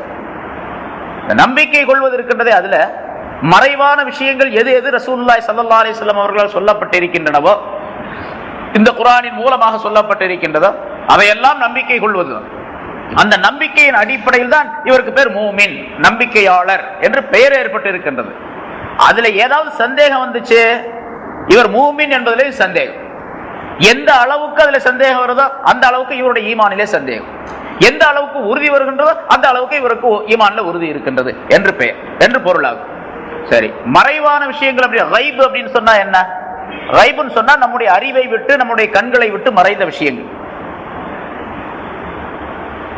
இப்ப உலகத்துல ரசூலுல்லாஹி ஸல்லல்லாஹு அலைஹி வஸல்லம் அவர்கள் வந்த காலத்திலே, சஹாபாக்களுடைய காலத்துல ஸல்லல்லாஹு அலைஹி வஸல்லம் அவர்கள் இருக்கும் பொழுது இந்த யூமினூன பில் கைப் அப்படின்னு சொன்னா அல்லாஹ்வை யாரும் பார்க்க கிடையாது, மலக்குகளை யாரும் பார்க்க கிடையாது, ரசூலை அவர்கள் நேரடியாக பார்த்தார்கள். யார்? சஹாபாக்கள் பார்த்தார்கள். ரசூலுல்லாஹி ஸல்லல்லாஹு அலைஹி வஸல்லம் அவர்கள் இந்த உலகத்தை விட்டு சென்ற பின்னால், மறைந்த பின்னால் அவர்களை யாரும் பார்க்க கிடையாது. இப்படி ஒரு மனிதர், ஒரு ரசூல் இருந்தார், ஒரு நபி இருந்தார் அப்படின்னு வாழையடி வாழையாக செய்திகள் சொல்லப்பட்டு இப்பொழுது வரைக்கும் நாம் நம்பிக்கொண்டிருக்கின்றோம். இது ஒரு கைப், மறைவான விஷயம். ரசூலுல்லாஹி ஸல்லல்லாஹு அலைஹி வஸல்லம் அவர்களை நம்புவது என்பது சஹாபாக்களுக்கு கைபை நம்புவது அப்படிங்கிறது அல்ல, நமக்கு கைபை நம்புவது, மறைவான விஷயத்தை நம்புவது. ரசூலுல்லாஹி ஸல்லல்லாஹு அலைஹி வஸல்லம் அவர்கள் இருந்தார்கள், இப்படியெல்லாம் இருந்தார்கள், இப்படியெல்லாம் வாழ்ந்தார்கள், இப்படி அவர்களுக்கு வஹி அறிவிப்பு, தெய்வீக அறிவிப்பு வந்தது, அவர்கள் என்னென்ன செய்திகளை சொன்னார்கள், என்னென்ன ஹதீசுகளை சொன்னார்கள், என்னென்ன சட்டங்களை சொன்னார்கள், என்னென்ன வாழ்க்கை வழிமுறைகளை எல்லாம் தந்திருக்கின்றார்கள் என்று சஹாபாக்கள் இருந்து நமக்கு வாழையடி வாழையாக 1400 ஆண்டுகளாக வந்து இப்பொழுதும் அதை நாம் நம்பிக்கொண்டிருக்கணும். நமக்கு ஒரு வகையில ரசூலுல்லாவை நம்புவதும் கூட யூமினூன பில் கைப், ஈமானும் பில் கைப் என்பதில் சேர்ந்தது. மறைவான விஷயத்தை நம்புவது. ஏனென்றால் ரசூலுல்லாஹி ஸல்லல்லாஹு அலைஹி வஸல்லம் அவர்களை நாம் பார்க்கவில்லை இதுவரைக்கும். இனிமேல் நம்ம மௌத்துக்கு பின்னால் பார்க்க போறோம், அது வேற விஷயம். இப்போது வரைக்கும் நம்ம பார்க்கல. அதனால அதுவும் கைபில சேர்ந்தது. இப்ப சஹாபாக்களுடைய காலத்துல ரசூலை நம்புவது என்பது கைபில சேர்ந்தது. நேரடியா பார்த்தாங்க ஸல்லல்லாஹு அலைஹி வஸல்லம் அவர்கள். அதனாலதான் ஸல்லல்லாஹு அலைஹி வஸல்லம் அவர்கள் ஒரு நாள் கேட்டாங்க சஹாபாக்களிடத்துல, மிகச்சிறந்த ஈமானிலே மிகச்சிறந்த மனிதர்கள் யார் என்று உங்களுக்கு தெரியுமா அப்படின்னு கேட்டாங்க. இப்ப சஹாபாக்கள் சொன்னாங்க, மலக்குகள் தான் ரொம்ப சிறந்தவங்க, ஈமான்ல ரொம்ப உறுதியானவங்க அப்படின்னு சொன்னாங்க. அப்ப ஸல்லல்லாஹு அலைஹி வஸல்லம் சொன்னாங்க, மலக்குகள் வந்து ஈமான்ல உறுதியா இருக்கிறத பத்தி என்ன ஆச்சரியம் என்ன இருக்குது? ஏன்னு கேட்டா சதாவும் அவங்க ஆலமுல் மலக்கூத்துல இருந்துகிட்டு இருக்காங்க, இந்த உலகத்திலே இல்ல. அவங்க சதாவும் அல்லாஹ் தஆலாவுடைய தஜல்லியாத்துல மூழ்கியவர்களாக அவர்கள் இருக்கின்றார்கள். அல்லாஹ்வுடைய செய்திகளை எல்லாம் அவர்கள் கேட்டுக்கொண்டு இருக்கின்றார்கள். அல்லாஹ்வை கண்ணால பார்க்க முடியாவிட்டாலும் கூட மலக்குகளும் பார்க்க முடியாது. அல்லாஹ்வை எப்படி நம்ம பார்க்க முடியாது, மலக்குகளும் பார்க்க முடியாது. அல்லாஹ் என்ன சொல்றாலும் அந்த செய்தியை தான் கேட்க முடியும். அப்படி கேட்டுக்கிட்டு இருக்கிறாங்க. அல்லாஹ்வுடன் நெருங்கிய தொடர்பு கொண்டவர்களாக இருக்கின்றார்கள். அவர்களுக்கு எந்த விதமான ஆசாபாசங்கள் ஊன் குடிப்பு எதுவுமே இல்லாமல் அல்லாஹ்வுடைய இபாதத்திலே முழுமையாக மூழ்கி இருக்கின்றார்கள். அல்லாஹ் தஆலா இறக்கி வைக்கக்கூடிய நன்மை தீமைகள் அனைத்தையும் அவர்கள் பார்த்து கொண்டிருக்கின்றார்கள். என்னென்ன நன்மைகள் இந்த உலகத்துக்கு பொழியப்படுகின்றன, என்னென்ன தீமைகள் வந்து இறங்குகின்றன அப்படிங்கிறதெல்லாம் பார்த்துக்கிட்டு இருக்கிறாங்க. கைப்பற்றப்படக்கூடிய உயிர்கள் நரகத்திற்கு செல்லக்கூடிய நிலையையும் சொர்க்கத்திற்கு செல்லக்கூடிய நிலையும் பார்க்கிறாங்க. நரகத்தையும் சொர்க்கத்தையும் நேரடியாக பார்த்துக்கிட்டு இருக்கிறாங்க. இந்த நிலையில அவங்களுடைய ஈமான் உறுதியா இருக்கிறது அப்படிங்கிறது என்ன ஆச்சரியம் இருக்குது? அவங்கள போய் சொல்றீங்களே அப்படின்னு ஸல்லல்லாஹு அலைஹி வஸல்லம் சொன்னாங்க. அப்படின்னா நீங்க தான் அப்படின்னாங்க. ரெண்டாவது யார சொல்ல, நீங்க தான் ரொம்ப ஈமான்ல ரொம்ப உறுதி. எனக்கு என்ன ஈமான்ல உறுதியா இருக்கிறதுல எனக்கு என்ன ஆச்சரியம் இருக்குது? நான் இருக்கிறதுல என்ன ஆச்சரியம் இருக்குது? எனக்கு அல்லாஹ்வுடைய செய்தி வந்துகிட்டு இருக்குது, வஹை வந்துகிட்டு இருக்குது. மலக்குகள் இடத்துல அடிக்கடி வர்றாங்க. ஜிப்ரீல் அலைஹிஸ்ஸலாம் அவர்கள் வந்து இறங்குறாங்க. எனக்கு பல விஷயங்கள் அல்லாஹ்வின் மூலமாக காட்டப்படுகின்றன. எல்லா விஷயங்களும் எனக்கு நேரடியாக பார்ப்பதை போன்று எனக்கு காட்டப்படுது. நரகம் சொர்க்கம் எல்லாம் காட்டப்படுகின்றது. நான் ஈமான்ல உறுதியா இருக்கிறது என்ன ஆச்சரியம் இருக்குது அப்படின்னு சொன்னாங்க. அப்படின்னு நாங்க தான் அப்படின்னாங்க. அப்புறம் மூணாவது நாங்க தான் ரொம்ப ஈமான்ல வருது. நீங்க ஈமான்ல உறுதியா இருக்கிறது என்ன ஆச்சரியம் இருக்குது? ஸல்லல்லாஹு அலைஹி வஸல்லம் சொன்னாங்க, நீங்க என்ன பார்த்துக்கிட்டே இருக்கிறீங்க, எனக்கு செய்தி வருவதை கேட்டுக்கிட்டே இருக்கிறீங்க, எனக்கு செய்தி வரக்கூடிய வகை வரக்கூடிய நிலைகளை எல்லாம் நீங்க தெரிந்திருக்கிறீங்க. வகை வரும்போது ரசூலுல்லாஹி ஸல்லல்லாஹு அலைஹி வஸல்லம் என்னென்ன மாற்றங்கள் ஏற்பட்டு அதெல்லாம் பார்த்துக்கிட்டு இருக்கிறாங்க கண்ணால. நான் என்னென்ன சொல்றேன் அதெல்லாம் பார்த்துக்கிட்டு இருக்கிறீங்க. மலக்குகள் வர்றாங்க அப்படின்னு நான் சொல்றேன், நீங்க நம்புறீங்க. அப்படி இருக்கும்போது நீங்க ஈமான்ல உறுதியா இருக்கிறீங்க, சிறந்த ஈமான் உடையவர்களாக இருக்கிறீங்க அப்படிங்கிறது என்ன ஆச்சரியம் இருக்குது? அப்படின்னா யார சொல்ல, எங்களுக்கு யாருன்னு தெரியாது, நீங்களே சொல்லுங்க அப்படின்னாங்க. மூணு சொன்னாங்க, மூணும் அது அல்லன்ட்டாங்க. கடைசி காலத்துல ஆகிரு ஜமான், கடைசி காலத்துல சில மனிதர்கள் வருவார்கள். அவர்கள் அல்லாஹ்வை பார்த்திருக்க மாட்டார்கள், அல்லாஹ் அனுப்பிய செய்திகளையும் கேட்டிருக்க மாட்டார்கள், அவர்கள் தெரிந்திருக்க மாட்டார்கள், என்னையும் பார்த்திருக்க மாட்டார்கள், என்னுடைய சொல்லையும் கேட்டிருக்க மாட்டார்கள், அதாவது நேரடியாக கேட்டிருக்க மாட்டார்கள், உங்களையும் பார்த்திருக்க மாட்டார்கள், உங்களுடைய செய்திகளையும் நேரடியாக கேட்டிருக்க மாட்டார்கள். பிறகு அல்லாஹ் சொன்னதாக, நான் சொன்னதாக, நீங்கள் சொன்னதாக இருக்கக்கூடிய செய்திகளை எல்லாம் கேட்டு நம்பிக்கை கொள்ளுகின்றார்களே, அவர்கள் தான் ஈமான்ல ரொம்ப உறுதியானவங்க அப்படின்னு ஸல்லல்லாஹு அலைஹி வஸல்லம் சொன்னாங்க. உண்மையில அப்படித்தான். நம்ம யாருமே பார்க்கல, அல்லாஹ் இருக்கான்னு யாருக்கு தெரியும்? யாராவது சொன்னாங்களா? நமக்கு நேரடியா பார்த்தோமா? இல்ல. அல்லாஹ் தஆலா இருக்கிறதாக ரசூலுல்லாஹ் சொல்லி ஸல்லல்லாஹு அலைஹி வஸல்லம் பல ஆதாரங்களை சொல்லுகிறார். இந்த குர்ஆன்ல அல்லாஹ் தஆலா பல ஆதாரங்களை சொல்றான், அல்லாஹ் தஆலா இருக்கிறான் அப்படிங்கிறதுக்கு. அதே போல சஹாபாக்கள் சொல்றாங்க, இது அந்த வழியாக வந்து அல்லாஹ்வை நம்புறோம். அதே போல இந்த வேதத்தை நம்புறோம். வேதத்தில் இருக்கக்கூடிய ஒரு எழுத்தை கூட ஒரு மனிதன் நிராகரிக்க கூடாது, மறுக்க கூடாது. மறுத்தால் ஒரு எழுத்தை மறுத்தாலும் கூட, இதுல எத்தனை எழுத்து இருக்குதா அத்தனை எழுத்துக்களையும் நம்ப வேண்டும். இந்த எழுத்து குர்ஆன்ல சேர்ந்ததில்லை, இந்த அலிஃப் குர்ஆன்ல உள்ளதல்ல அப்படின்னு ஒருத்தன் சொன்னான்னா அவன் காஃபிர். இந்த லாமு குர்ஆன்ல உள்ளதல்ல அப்படின்னு ஒருத்தன் சொன்னான்னா அவன் காஃபிர். குர்ஆன்ல இருக்கக்கூடிய ஒரு எழுத்தை குர்ஆன்ல உள்ளதல்ல அப்படின்னு சொன்ன பிறகு வெறுமனே அலிஃப் லாம் இருக்கு, வெளியே இருக்குது 28 எழுத்துல, அதை ஒருத்தமா இருக்கு. அதல்ல, குர்ஆன்ல பதிவு செய்யப்பட்ட குர்ஆன் என்று ஏற்றுக்கொள்ளப்பட்ட எழுத்துக்களில ஒன்று. இதெல்லாம் நம்ம பார்க்கல. அதே மாதிரி ரசூலுல்லாஹ்வை பார்க்கல, சஹாபாக்களை பார்க்கல. பிறகு அவர்களுடைய சட்டங்களை எல்லாம், அவர்கள் சொற்களை எல்லாம் நம்பி நம்ம வந்து இப்ப ஈமான் கொண்டவர்களா இருக்கு. அதனால ஈமான்ல உள்ளவங்க, ஈமான்ல உயர்ந்தவர்கள் நாம் தான். இதே போல நமக்கு பின்னால் வரக்கூடியவர்கள் ஈமான் கொண்டார்கள்னா அவங்க இதை விட உயர்ந்தவங்க. அதுக்கு பின்னால் வர்றவங்க நம்மளோட உயர்ந்தவங்க, அதுக்கு பின்னால் வர்றவங்க, இப்படியே வரிசையா கியாமத் நாள் வரைக்கும். அதனால ஸல்லல்லாஹு அலைஹி வஸல்லம் மற்றொரு தடவை சொன்னார்கள், என்னுடைய காலத்தில் இருக்கக்கூடிய நீங்கள் என்னுடைய சொல்லை கேட்ட, அதாவது நான் என்னென்ன கட்டளைகளை சொல்லி இருக்கின்றேனோ அந்த கட்டளைகளிலே 10 விஷயங்களை உங்களுக்கு சொல்லுகின்றேன் என்று வைத்துக் கொண்டால், 10 கட்டளைகளை நான் சொல்லுகின்றேன் என்றால் 10லே 9 செய்துவிட்டு 1 நீங்கள் விட்டுவிட்டால் நீங்கள் குற்றவாளியாக கருதப்படுவீர்கள். 9 விஷயத்தை செஞ்சிட்டீங்க, 10ல 9 செஞ்சுட்டு 1 விட்டுவிட்டால் குற்றவாளியாக கருதப்படுவீர்கள். பின்னால் ஒரு கௌம், ஒரு கூட்டத்தினர் வருவார்கள், என்னுடைய உம்மத்திலே ஒரு சாரார் வருவார்கள் பின்னால. அவர்கள் நான் சொன்ன அந்த 10 விஷயங்களிலே 9 விட்டு 1 செய்தாலும் கூட அவர்கள் வெற்றி அடைந்து விடுவார்கள். இப்ப நம்ம 1 கூட செய்யலன்னு அர்த்தம். 10 விஷயங்கள்ல 1 கூட செய்யல, 1 செஞ்சாவே வெற்றி ஆயிடுவாங்கன்னு சொல்றாங்க ஸல்லல்லாஹு அலைஹி வஸல்லம். அந்த கௌம் தான் நம்ம இப்போ 10ல 1 செய்தா கூட போதும். அதனால 1 செய்யறதுங்கிற அர்த்தம் இல்ல, அப்படி செஞ்சாலே குறைஞ்ச ஈமான் இருக்குதுன்னு அர்த்தம். முடிஞ்ச அளவுக்கு அதிகபட்சமாக செய்யணும். நான் அடிக்கடி சொல்றது உண்டு, முன்னால சொல்லியிருக்கேன்னு நினைக்கிறேன். அதாவது இந்த பாஸ் மார்க், அல்லாஹ் தஆலா இடத்துல பாஸ் மார்க் இருக்குதே, நம்ம ஸ்கூல்ல இப்ப காலேஜ்ல ஸ்கூல்ல எல்லாம் 33 அப்படின்னு வச்சிருக்காங்க பாஸ் மார்க். 3ல 1, 100 மார்க்ல 3ல 1 எடுத்தா போதும், பாஸ் ஆயிடும். அல்லாஹ் தஆலா இடத்துல பாஸ் மார்க் 51, 51. அது மீசான்ங்கிற தராசில் நிற்கும் போது தான் தெரியும் அந்த 51ங்கிறது.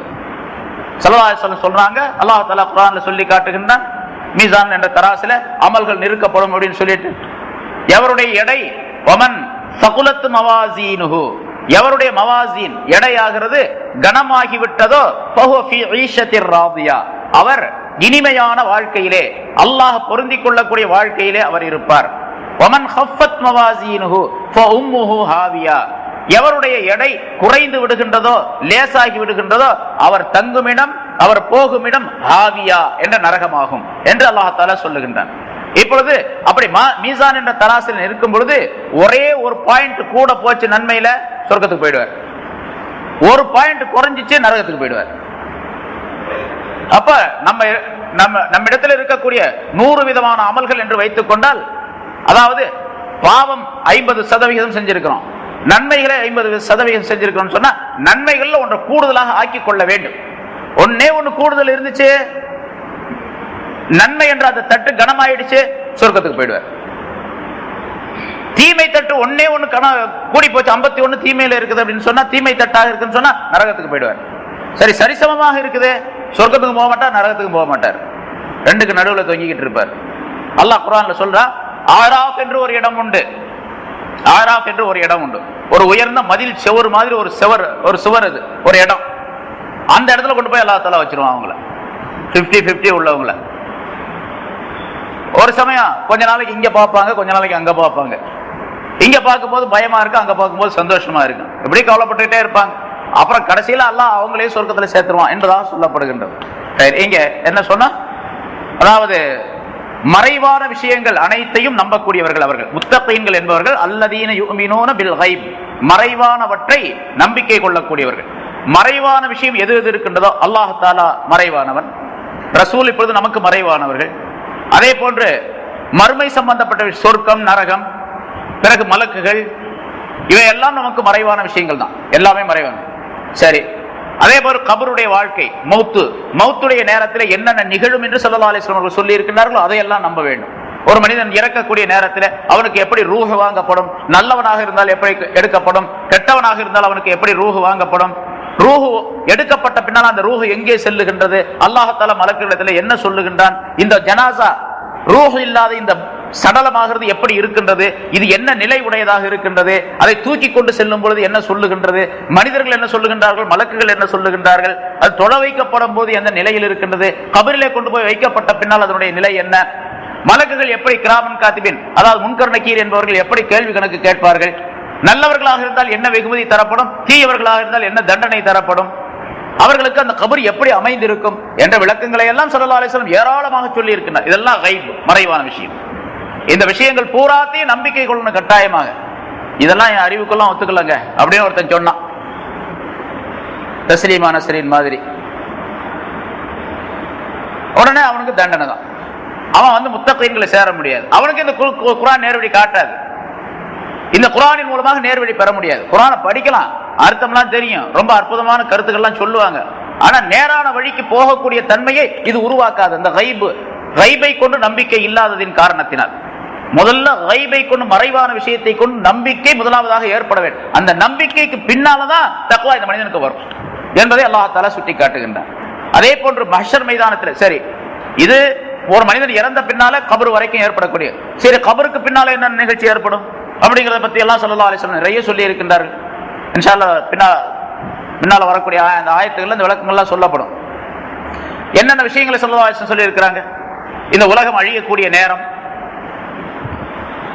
அது சூர் ஊதப்படக்கூடிய நிலை, சூர் ஊதப்பட்ட பின்னால் மனிதர்கள் அழிய வேண்டிய நிலை, அழிந்த பின்னால் அவர்கள் உற்பத்தி செய்யப்படக்கூடிய நேரம் நிலை, அதற்கு பின்னால் மனிதர்கள் மஹ்ஷர் மைதானம் என்று சொல்லப்படக்கூடிய அந்த பெருவெளியில் நிற்கக்கூடிய நிலை, அங்கே ஏற்படக்கூடிய அமளிகள், பயங்கரமான நிலைகள், பிறகு கேள்வி கணக்கு கேட்குதல், பிறகு மீசான் என்ற தராசிலே நன்மை தீமை நிறுக்கப்படுதல், சிராத்துல் முஸ்தகீம் என்ற பாலம் அமைக்கப்படுதல்.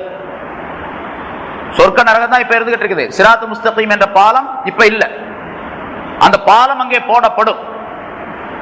அதற்கு பிறகுதான் கேள்வி கணக்கு கேட்ட பின்னால, மீசான் என்ற தராசிலே நன்மை தீமை நிறுக்கப்பட்ட பின்னால சிராத்துல் முஸ்தகீம் என்ற பாலம் நரகத்தினுடைய அந்த முதுகின் மீது போடப்படும். நரகம் என்பது ஒரு பெரிய பள்ளம், அந்த பள்ளத்திற்கு அப்பால சொர்க்கம் இருக்கின்றது, அந்த பள்ளத்துக்கு இந்த பக்கம் மஹ்ஷர் மைதானம் இதெல்லாம் நின்றுகிட்டு இருக்கிறாங்க. ஒரு கற்பனையா வச்சுங்க, ஒரு பெரிய பள்ளம், அது எவ்வளவு நீளம் இருக்கும் அப்படின்னு கேட்டா அது மனிதனுடைய கண்களுக்கு எட்டாது, அவ்வளவு தூரம்.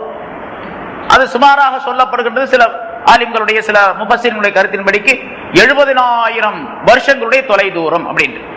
ஒரு மனிதன் 70,000 வருஷம் நடந்து போனா, அல்லது குதிரையில போனா, அல்லது ராக்கெட்ல போனா, எப்படி வேணாலும் வச்சுக்கலாம். 70,000 வருஷத்துடைய தொலை தூரத்திற்குள்ள நீளமான பாலம் அது போல ஒரு பாலத்தை நம்ம எல்லாம் போட முடியாது. 70,000 வருஷம் நடந்து போனா எவ்வளவு தூரம் இருக்கும் ஒரு பாலம், அவ்வளவு பெரிய பாலம். சரி, அந்த பாலம் எப்பொழுது அமைக்கப்படும்? இந்த கேள்வி கணக்கு கேட்கப்பட்ட பின்னால் அமைக்கப்படும். முதுகின் மீது நரகத்தினுடைய அந்த பள்ளத்தின் மீது போடப்படும். அது மேல அதுல மேல ஏறித்தான் எல்லாருமே சொர்க்கத்துக்கு போகணும். ரசூலுல்லாஹி ஸல்லல்லாஹு அலைஹி வஸல்லம் உட்பட எல்லா நபிமார்களும் எல்லா மனிதர்களும் அந்த பாலத்துல ஏறித்தான் எங்க போகணும்? சொர்க்கத்துக்கு போய் சேரணும். அல்லாஹ் தஆலா குர்ஆன்ல சொல்லுகின்றார், வஇம் மின்கும் இல்லா வாரிதுஹா. அந்த நரகத்தை பற்றி அல்லாஹ் தஆலா சொல்லிவிட்டு, உங்களிலிருந்து எவரும் அந்த நரகத்திற்கு வராமல் போக முடியாது அப்படின்னு. எல்லாருமே நரகத்தை கடந்து தான் போகணுமா. அதுக்கு அப்படி அல்லாஹ் தஆலா சொல்லுகின்றார், கான அலா ரப்பிக ஹத்மம் மக்லியா. உம்முடைய ரப்பின் மீது அது கடமையாக்கப்பட்டதாக ஆகிவிட்டது. அல்லாஹ் அப்படித்தான் செய்வான். அந்த நரகத்தை கடந்து தான் எல்லாருமே போகணும். அந்த பாலத்துல முதலாக ரசூலுல்லாஹி ஸல்லல்லாஹு அலைஹி வஸல்லம் போவாங்க. மூமின்களாக இருந்தால், பக்கா மூமின்களாக, சரியான மூமின்களாக இருந்தால் மின்னல் வேகத்தில் அந்த பாலத்தை கடந்து விடுவார்கள். சரி, அந்த பாலம் எப்படி இருக்கும்? எவ்வளவு அகலம் இருக்கும்? இந்த பிரிட்ஜ் எவ்வளவு பெருசு? இந்த அண்ணா பிரிட்ஜ் இருக்காது மாதிரி இருக்குமா அப்படின்னு கேட்டா அதுக்கு சொல்றாங்க, அது ஒரு வாளை விட மிக கூர்மையானதா இருக்கும். வாளை விட, வாள் இருக்குது ஸ்வாடு, அதை விட கூர்மையானதா இருக்கும். ஊசியை விட கூர்மையானதா இருக்கும். வாளை விட, அதாவது ஊசி முனையை போன்று இருக்கும். அது வாளை போன்றுள்ள அமைப்பில் இருக்கும். வேற அது மேல எப்படி நடந்து போறது அதெல்லாம் நமக்கு தெரியாது, எனக்கும் தெரியாது. அது போய் நடக்கும் போதுதான் தெரியும். சரி, அதன் மீது நடக்கக்கூடிய ஆற்றல் இருக்கின்றதே, சக்தி, அது அந்த பாலத்தினுடைய அமைப்பை கொண்டோ அல்ல மனிதர்கள் லாவகமாக நடந்து செல்வதை கொண்டோ, இந்த வித்த காட்டுறவன் இந்த சர்க்கஸ்ல எல்லாம் கயிறு மேல நடந்து போறாங்களா, அது பழக்கத்தை கொண்டு, அப்படி பழக்கத்தை கொண்டு நடந்து போக முடியாது. பழகுவதின் காரணமாகவோ அல்லது வேறு விதமான ஆற்றலின் காரணமாகவோ அந்த பாலத்தை நடந்து போக முடியாது. மாறாக யாருக்கு தக்வா இருக்கின்றதோ, ஈமான் இருக்கின்றதோ, அவங்க மட்டும் தான் நடந்து போக முடியும். இந்த உலகத்தில் அல்லாஹ் ரசூலுடைய கட்டளைகளை யார் முழுமையாக பின்பற்றி வாழ்ந்தார்களோ, தங்களை அமைத்துக் கொண்டார்களோ, அவங்க லேசா போயிடுவாங்க. அவங்கள பல படித்தரங்கள் இருக்கின்றன. மின்னல் வேகத்தில் கடந்து செல்லக்கூடியவர்கள், அப்புறம் இரண்டாவதாக குதிரைகளுடைய வேகத்திலே செல்லக்கூடியவர்கள், அதற்கு அடுத்ததாக சாதாரணமாக நடக்கக்கூடிய வேகத்திலே செல்லக்கூடியவர்கள், அதைவிட மெதுவாக ஊர்ந்து செல்லக்கூடியவர்கள், இப்படி எல்லாம் பலதரப்பட்ட மனிதர்கள் அதில் போயிட்டே இருப்பாங்க. யாருடைய அமல் நல்லதாக இருக்கின்றதோ, இப்ப அந்த மீசான் என்ற தராசில எடை போடப்பட்ட பின்னால இந்த பாலத்தின் மீது ஏறி போகணும். யார் யாருடைய எடையெல்லாம் குறைஞ்சிச்சோ அவங்க எல்லாம் இந்த பாலத்தின் மீது போகும் பொழுது அவர்கள் ஆட்டோமேட்டிக்கா தானாக கீழே விழுந்துருவாங்க நரகத்துல. அப்படி ஒரு கம்ப்யூட்டர் அல்லாஹ் தஆலா வச்சிருக்காங்க அந்த பாலத்துல. அது பிடிச்சி இழுத்து கீழே விட்டுருவாங்கள. யார் யார் குறைவான எடை உள்ளவர்களாக, நன்மை குறைவாக இருந்தார்களோ அவர்கள், நன்மை நிறைவாக உள்ளவர்கள் அனைவரும் அதை தாண்டி போயிடுவாங்க. என்று ஸல்லல்லாஹு அலைஹி வஸல்லம் அவர்கள் சொல்லுகின்றார்கள். அல்லாஹ் தஆலா குர்ஆனிலும் பல இடங்களிலே சூசகமாகவும் பகிரங்கமாகவும் பல இடங்களில் சொல்லி காட்டுகின்றார். இப்போ அந்த மாதிரி உள்ள மறைவான விஷயங்கள் அனைத்தையும், அதாவது நம்முடைய மௌத்திலே ஏற்படக்கூடிய மௌத்துக்கு பின்னால் ஏற்படக்கூடிய மறைவான விஷயங்கள், பிறகு இந்த உலகம் அழிக்கப்பட்ட பின்னால் ஏற்படக்கூடிய மறைவான விஷயங்கள், அதையெல்லாம் நம்பிக்கை கொள்ள வேண்டும். சரி, இது பின்னால ஏற்படக்கூடியது. நமக்கு முன்னால ஏற்பட்ட மறைவான விஷயங்கள் உண்டல்லவா, அதையும் நம்பிக்கை கொள்ளணும். ஸல்லல்லாஹு அலைஹி வஸல்லம் அவர்கள் நிறைய விஷயங்களை சொல்லி தருகின்றார்கள். இந்த வானம் பூமி எப்படி படைக்கப்பட்டது, அல்லாஹ் எப்படி இருந்தான், இப்பொழுது எந்த அமைப்பில் அல்லாஹ் தஆலா இந்த பூமியை உலகத்தை படைத்திருக்கின்றான், பிரபஞ்சத்தை படைத்திருக்கின்றான், பிறகு இது எப்படி சுழன்று கொண்டிருக்கின்றது, அமைந்திருக்கின்றது, எப்படி இயங்கிக் கொண்டிருக்கின்றது, சூரியன் சந்திரன்கள் எல்லாம் எப்படி இருக்கின்றன என்பதையெல்லாம் ஸல்லல்லாஹு அலைஹி வஸல்லம் பல ஹதீஸ்களிலே பல விளக்கங்களை சொல்லி தருகின்றார்கள். அதையெல்லாம் நம்ப வேண்டும். இதெல்லாம் நான் ஒத்துக்க முடியாது அப்படின்னு சொல்லக்கூடாது. மறைவான விஷயங்கள் என்று எது எது இருக்கின்றனவோ, சில விஷயங்கள் அனுமானமாகவும் இருக்கலாம். அறிவுகள் வளர வளர அந்த விஷயங்கள் இன்னும் கொஞ்சம் தெளிவாக்கப்படலாம். இருந்தாலும் அது மறைவான விஷயம்தான். இப்போ உதாரணமா சூரியனை பற்றி நம்ம எடுத்துக்கொள்வோம். ஸல்லல்லாஹு அலைஹி வஸல்லம் அவர்கள் சூரியனை பற்றி ஒரு ஹதீஸ்ல இப்படி சொல்லுகின்றார்கள். ஒவ்வொரு நாளும் அது மேற்கே மறையக்கூடிய நேரத்திலே அல்லாஹ் தஆலாவிடத்தில் அனுமதி கேட்கின்றது. நான் இப்படியே மறைஞ்சு இப்படியே போயிட்டே திரும்பி வரவா, அல்லது வந்தபடியே திரும்பி போகவா அப்படின்னு சொல்லி கேட்குதான் சூரியன். இது நமக்கு ஏதாச்சும் அறிவுக்கு ஒத்துக்குதாப்பா? வந்து கேட்குது. அல்லாஹ் தஆலாவுக்கு சஜிதா செய்கின்றது. அல்லாஹ் தஆலாவுக்கு சஜிதா செய்து விட்டு திரும்ப அது போவதற்கு அனுமதி கேட்கின்றது. அல்லாஹ் தஆலா அனுமதி கொடுக்கின்றார். ஒரு நாள் வரும், ஒரு நேரம் வரும், சூரியன் அப்படி அஸ்தமான பிறகு, மறைந்த பிறகு, மேற்கு வானத்திலே மறைந்த பிறகு அது அல்லாஹுக்கு சஜிதா செய்து விட்டு வழக்கம் போல அனுமதி கேட்கும். அதுக்கு அனுமதி மறுக்கப்படும். இன்னைக்கு நீ வந்த வழியே திரும்பி போ என்று அல்லாஹ் தஆலா சொல்லுவான். அதுதான் மேற்கிலிருந்து சூரியன் உதயமாகக்கூடிய நேரம். அந்த நேரம் வந்து விட்டால் தௌபாவுடைய வாசல் அடைக்கப்பட்டுவிடும். அதுக்கு பிறகு யாராவது தௌபா செஞ்சா ஏற்றுக்கொள்ளப்பட மாட்டாது என்று ஸல்லல்லாஹு அலைஹி வஸல்லம் அவர்கள் சொல்லுகின்றார்கள். இது கியாமத் நாள்ல வரக்கூடிய இது ஒரு மறைவான விஷயம் தான். ஆனா சூரியன் அப்படி போகுது, சஜிதா செய்யுது, அப்புறம் வந்து அனுமதி கேட்குது அப்படிங்கிறதுக்கெல்லாம் வேறு வேறு விதமான பல விளக்கங்கள் சொல்லப்பட்டிருக்கின்றன. அந்த விளக்கங்கள் பொருத்தமான அமைப்பிலே இருக்கக்கூடிய நேரத்தில் நம்ம அதை ஏற்றுக்கொள்ளலாம், அதை நம்பலாம். ஆனா இந்த விஷயம் உண்மை. இப்படி சஜிதா செய்கின்றது, அதுக்கு அனுமதி கேட்கின்றது என்ற மறைவான விஷயத்தை ஸல்லல்லாஹு அலைஹி வஸல்லம் சொல்லி தருகின்றார்கள். அதையும் நம்ப வேண்டும். சரி, இதே மாதிரி கைப் மறைவான விஷயங்கள் ஏராளமாக இருக்கின்றன. அந்த மறைவான விஷயங்களை கொண்டு நம்பிக்கை கொள்ளுகின்றார்களே, நம்பிக்கை கொள்வார்களே, அப்படிப்பட்டவர்கள் முத்தகீன்கள் என்பதாக சொல்லுகின்றார். இது மாதிரி இந்த மறைவான விஷயங்கள் இன்னும் சில இருக்கின்றன. இன்ஷா அல்லாஹ் அடுத்த வாரம் சொல்லுவோம்.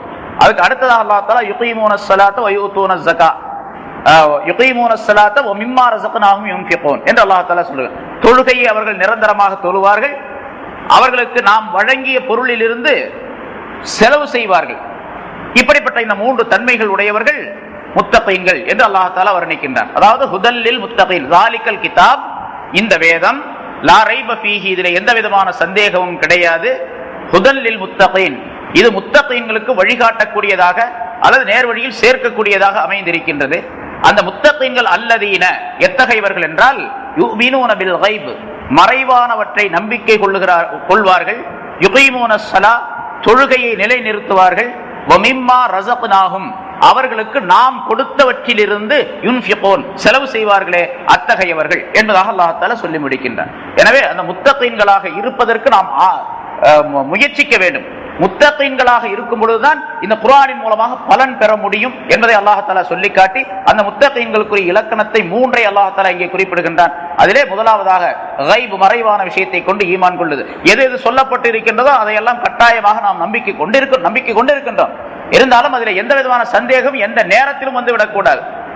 ஷைத்தானுடைய தூண்டுதலின் காரணமாக அல்லது இந்த உலகத்தினுடைய சில அறிவியல் சம்பந்தப்பட்ட விஷயத்தின் காரணமாக சந்தேகங்கள் வந்து முளைத்தால் பிறகு வேறு விதமான நிலை ஏற்பட்டுவிடும். அதாவது குர்ஆனை கொண்டு நம்பிக்கை கொள்ளாமல் இருக்கக்கூடிய சூழ்நிலை ஏற்பட்டு அதன் காரணமாக தக்வா என்பது இழக்கப்படக்கூடிய நேரத்தில் அமல் செய்யக்கூடிய வாய்ப்பு ஏற்படாது, மனப்பான்மை ஏற்படாது. அதனால முதலாவதாக அந்த மறைவான விஷயங்களை கொண்டு உறுதியாக நம்பக்கூடிய தன்மை உடையவர்களாக ஆக வேண்டும். அத்தகைய நல்ல பாக்கியத்தை எனக்கு உங்களுக்கும் அல்லாஹ் தஆலா தந்தருள்வானாக.